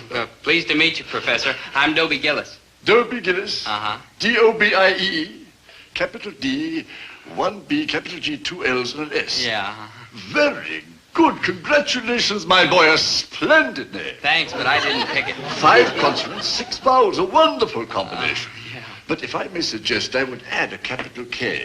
Dobie K. Gillis. What for? Well, you see, the K is the symbolic balance between the D and the G. Oh. I explain all this in my lecture. You've heard my lecture, of course. Oh, no, sir, but I'd sure like to. When is it? Well, I'm not quite sure. You see, I haven't been able to find a hall. Temporary lack of funds. Just temporary, you understand. Oh, well, I understand lack of funds. But in the meantime, you could be studying my books. What books? In this case, Dobie K., I have the wisdom of the ages. Yeah? But wisdom, my boy, is power. Power can be evil as well as good. How do I know that you wouldn't use this power to amass a fortune for yourself or sway to your will the multitudes of women who could not resist your personal magnetism? Women? Dominate women? Girls, too? Oh, girls would be your abject slave. The briefcase, Professor. Open the briefcase. This handsome deluxe edition in all leather binding together with the free encyclopedia in 10 volumes is published by none other than the Society for the Promulgation of Parapsychological Science under the copyright of the government of the United States of America. It sells regularly for $187.50, hardly the cost of publication. Well, I can see it's a bargain, Professor. You know, Dobie K., I wouldn't sell you this set, not even if you begged me. No? Why not? Oh, my boy, you're not ready for it. No? But I'll tell you what I will do. What? If you'll promise to study. Oh, I promise. I will let you have volume 1 in this paperback edition for the ridiculous sum of $2. $2.99. Yeah, 99 cents. Here you go, Professor. Thank you, my boy. Thank you. The 10 golden rules to success. Yeah, well, where's the part about the women? It's all in the book, my boy. It's all in the book. The Earth is a vast terrestrial magnet pulsing with the forces of cosmic derivation. Professor, I don't understand one word of it. It's all so simple, Dobie K. What is the power, my boy, that turns this Earth? What is that vast power? Did I hear you say electrical magnetism? Right. Under your feet are vast magnetic currents. Now, all you have to do is to connect your personality with that vast magnetic power. Oh, I'd like to. How do I do that? It's so simple, Dobie K. It's all in the book. Yeah. Now, in order to connect yourself with that vast magnetic power and make your personality absolutely cosmically irresistible, Dobie K. Gillis, born December 12th. December the 12th, must stand, let me see, yes. Yes. 2 degrees south of north by northeast, right there. You mean I just stand like this and I can dominate girls? No, Dobie K. You must place the dominee. Dominee? The person you're going to dominate in the receptive listening position. What's that? Well, in your case, it would be, let me see, you were born when? December the 12th. Yes. Yeah. Well, in your case, it would be, yes. Let me see, 45 degrees south by north. Right here. You mean I can dominate you now? Yes. I'm your utter slave. Commander. I don't know. But just tell me to do anything at all. Raise your right hand. Wow. Anything else? Yeah. Raise your left hand. Oh, boy, wait till I get that failure manager. Aren't you going to release me, Dobie? Oh, yeah. Put him down. Be careful how you use that magnetic power, my boy.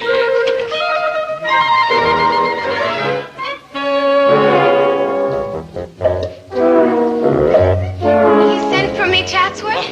Yes, I'm glad you made it. Look, we're not going out tonight. We had a date. Look, don't you hear well? I said we're not going out tonight. Why? Thalia, baby, you wanted a dominant male, didn't you? Yes. And what does a dominant male do? He dominates. That's right, he dominates. Does he apologize? No. Does a dominant male explain? No. Does he come crawling? No. All right, let's bear that in mind, shall we? I don't explain, I don't apologize, and I don't come crawling. I told you we weren't going out tonight, and that's all you need to know. I'm a dominant male. Got it? Oh, the nerve of some people. Stand up! What You are not going out tonight with Chatsworth Osborne Jr. You are going out with me. All right. You mean you will? I said I would. Well. Raise your right hand. Boy, are you kooky. Pick me up at 7. I could have made her raise her right hand if I'd wanted to. It's just, I don't like to abuse this new magnetic power. Oh, my, you look nice, dear. Thanks, Mom. I've got a date with Thalia. Isn't that wonderful? Yes, it is. Wonderful? It's marvelous. You make me proud and happy, son. And tonight, while I'm in that back room unpacking that load of canned goods, every once in a while I'll stop and I'll say to myself, my son has a date with Thalia Menninger. Nah, Dad, you're okay. You're my kind of guy. I'd like to be your kind of guy, but somebody's got to work around here. Dobie K. Gillis, just the man I was looking for. Yeah, and I've been looking for you too, Professor. That magnetic power, it's the greatest. Magnetic? You mean you made it work? I just got myself a date with Thalia Menninger is all. Splendid. Well, in that case, you'll be ready to purchase volume 2. Oh, I'm ready, Professor, but I haven't any money. None? Not a penny, no. Oh, that's rather unfortunate. I was wrong. But I'd sure like to come to your lecture and learn some more of this magnetic jazz. Say, have you booked a hall yet? Not yet, I'm afraid. You see, I'm in rather the same difficulty you are. Oh, no lewd, huh? Well, just temporary, you understand. I understand. I could find a hall somewhere, even a small one, and set up my pitch. This will range from my lecture. I'll soon be rolling in wealth. Yeah. Gee, Professor, I wish I could help you, but... Can, Dobie, you can. How? Just name it. Maybe you could persuade your father to let me have his grocery store tomorrow. I don't know. He doesn't persuade very easy. The grocery store would be ideal. You see, we could serve little snacks and things Snacks? My father will kill me. Dobie, you of all people know how important it is that I spread my message to the world. I know. Can't you get your father out of the grocery store just for tomorrow night? Well, how? Well, get him to go to the movies. Oh, I don't... Say, maybe I could use my new magnetic power. Make him go to the movies. Sure, I can do it. I don't think I would if I were you, Dobie. Dobie? Dobie K. Remember, I'm attuned to the greatest force in nature. I can feel the cosmic energy coursing through my body. Professor, my father will be at the movies tomorrow night. Count on it. Take my advice and have a little more experience. Read volume 2. I hope there's a train out of town tomorrow night. Well, another day, another dollar. Winnie, let's you and I go upstairs and take off our shoes, sit down and watch television, huh? No. No what? No television. What's wrong with television? There is nothing wrong with television, but you and I are going out tonight. People who stay home night after night stagnate. You have been reading those women's magazines again. Never you mind what I've been reading. We are going out to the movies tonight. Not me, baby. I am going upstairs and stagnate. Herbert, I won't let you. Whether you like it or not, I am going to broaden your cultural base. At the movies? No arguments. We are going to the movies, and that's final. Okay, but you don't argue fair. Dad, turn this way, will you? Hey, what do you think you're doing? Oh, I'm putting you in the susceptible listening position. What? Just a little more. That's fine. Now listen carefully. You are going to the movies tonight. Okay, I'm going to the movies. Well, everybody get off my back.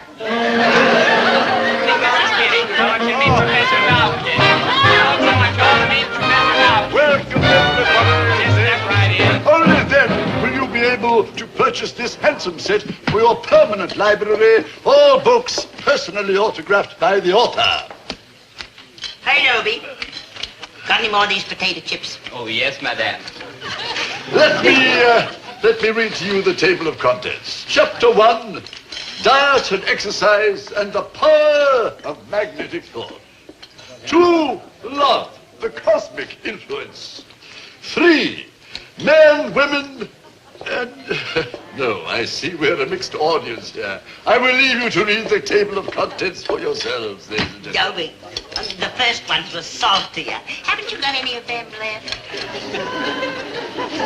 You had to broaden my cultural base. But why leave in the middle of a feature? Some feature, the monster who devoured Cleveland. Well, I thought it was, different. Well, it was different. The monster devoured Cleveland in one go. Not section by section or suburb by suburb. No, he ate up the whole city in one big mouthful.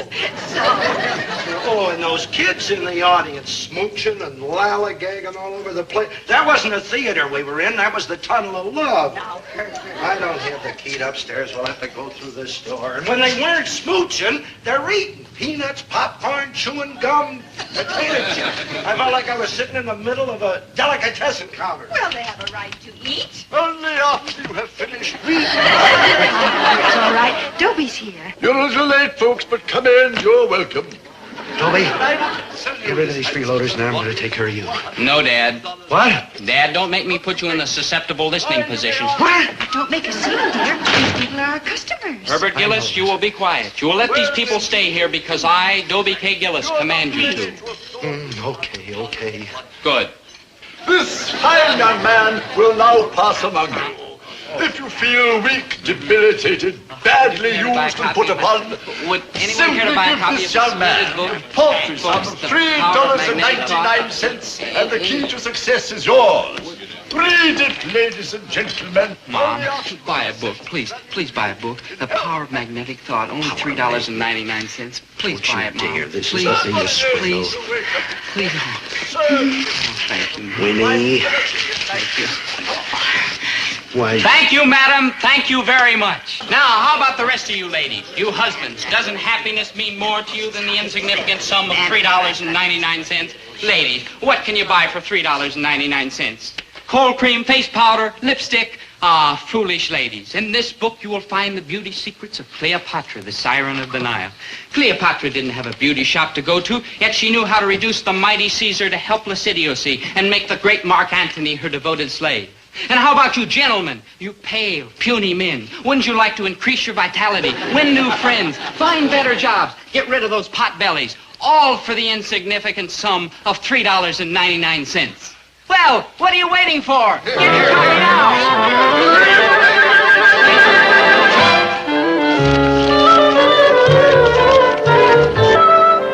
Sheer genius, Dobie K. Never in my life have I seen such a demonstration of magnetic power. Now listen, you old fraud, you. Dad, what are you saying? You shut up. I didn't mind it so much when you were just an ordinary bum, but now you're a swindler, too. Swindler? Why, magnetic power is a force that rules the world itself. Why, how do you think I got a date with Thalia last night? Not only last night, but tonight, tomorrow night, and the night after that. And how do you think I got you to go to the movies? Now, I don't know how you got the date with Thalia, chloroform probably, but you did not get me to go to the movies. Your mother did. No, Dad. I put you in the susceptible listening position. Dude. No, dear. Getting your father to go to the movies was my idea. It was all arranged before you came in. It was? Hello? Yeah, he's here. It's for you, Sven Galley. Hello? Hello, Dobie. Thalia. I'm not going to go out with you this evening. But you promised. I know, but Chatsworth Osborne Jr. just dropped in. Oh. So I won't be seeing you tonight. Oh. Or tomorrow night, or the next night, or the next night. Chatsworth Osborne Jr.? I'm sorry, Dobie. But what can I do? He's a dominant male. Yeah. Professor, all that stuff about magnetic power, it's not true, is it? All right, tell him. Your father's right, Dobie K. It's a fake, all of it. I'm sorry. Thanks a lot. My book's a fake, Dobie K, but you are not.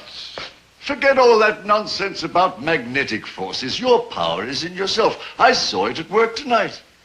Believe me, son, sincerity like yours doesn't come along very often. That's your power, Dobie K, the truth inside of you. Just a minute. What are you selling now? I'm not selling anything. I'm buying. I'm buying wisdom from this beardless youth. You taught me a lesson tonight, son. You taught yourself one, too. Believe in yourself and the world is yours. Well, maybe you got something there. I've got everything there. You'll get what you want in this life, Dobie, because you're true and loyal and honest. Have faith in yourself, my boy. Truth is the greatest power of all, and you've got it. Never doubt it, Dobie. Never. Juanita, be my own true love. Oh, that was just great, Chatsworth. Sing another song. Well, if I feel like it. Do you? Yes, I believe I do. Good. For my next number, I will do Lord Jeffrey Amherst. It's an Ivy League song, you know. Oh, Chatsworth. I'm about to sing. Oh, Lord Jeffrey Amherst was a soldier of the king, and he came from across the sea. You! Me? Out! My dear young lout, you know what you're saying? I'm saying out. Oh, this is so exciting. Go ahead. Are you looking for a fight here? Do you want to fight? I'll fight. Oh, I know you're intercollegiate boxing champ, and I know you'll knock me down. But each time you knock me down, I'll get right up and take another swing at you. And finally, you'll get tired knocking me down, and then I'll knock you down. Because, and hear me good, Chatsworth Osborne Jr., there's no way in the world to beat a man who doesn't care if you kill him. And I don't care, because if I can't have failure, I just as soon be dead. So come on, let's fight. Well, I think not, Dobie. Then out. Just one moment, please. Are you sure you know what you're doing? Out. All right, I'm leaving. I just wanted to make sure that you're sure. About what? About what you're doing. I know what I'm doing. I'm fighting for the woman I love. Oh, yes, that's fine and very noble, I'm sure. But in order to have this woman, you must dominate her. Do you think you can? Of course I can. Now stop, Gillis. Stop and look. Is this an ordinary girl? No. She certainly isn't. No. She's a hardhead. Now, just a minute. Oh, hush up. I'm trying to help you. This girl, as I said, is a hardhead. In fact, I'd say she's one of the truly hardheads of our generation. Can you deny that? No. As a matter of fact, I sort of agree with you. Thank you. Uh-huh. Now, in order to dominate a head as hard as Thalia's, you must have even a harder head. And no offense, Gillis, but your head is a little soft. It is? In fact, a little spongy. It is? Now, the trouble with you, Gillis, is that you're basically a decent sort. Colorless, but decent. Simple, good, honest. Thanks, Chatsworth. I appreciate that. Well, don't. Don't what? Don't appreciate it. I'm giving you bad news. You're a nice guy, Gillis, and nice guys finish last. Well, what do you mean? I mean, and let's not split hairs, Thalia is a rat. Yeah? Yes, she is. She certainly is. Mm-hmm. And in order to dominate her, you've got to be even a bigger rat like me. That's why I'm telling you in all sincerity, leave, Gillis. Leave, run, flee, escape before this monster grinds you up. Chatsworth, I thank you for your good advice, which I am not taking. She's a monster. Yes, she is. She's a monstrous monster. But I have heart and trust and faith, and I believe in myself. And I believe I can dominate Thalia. And if I believe I can, by George, I can. So take your mandolin and get out of here. Ukulele. Out! Dobie, you are so dominant. You're so rotten. Listen, if you want to be my girl, you'd better mend your ways, because I'm decent and loyal and true, and I'm not wasting my time with anybody who isn't worthy of it. Yes, Dobie, darling Dobie. Also, I'm thirsty. My dominant man. I'll go make you some lemonade. Yeah, and be quick about it. Okay.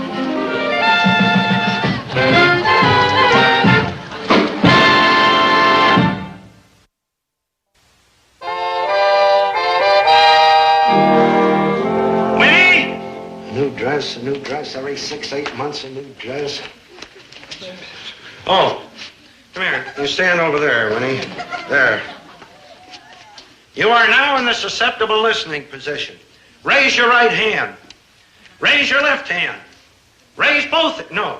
I am now completely dominating you, ain't I? Yes. You are completely within my power, aren't you? Yes.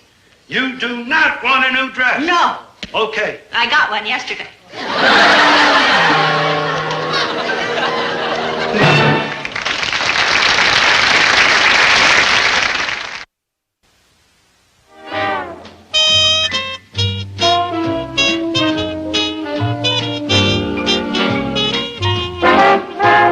Dobie, once a gal was dreamy. Dobie, once a gal was creamy. Dobie, once a gal to call his own. Is she blonde? Is she tall? Is she dark? Is she small? Is she any kind of dream or at all? No matter, he's hers and hers.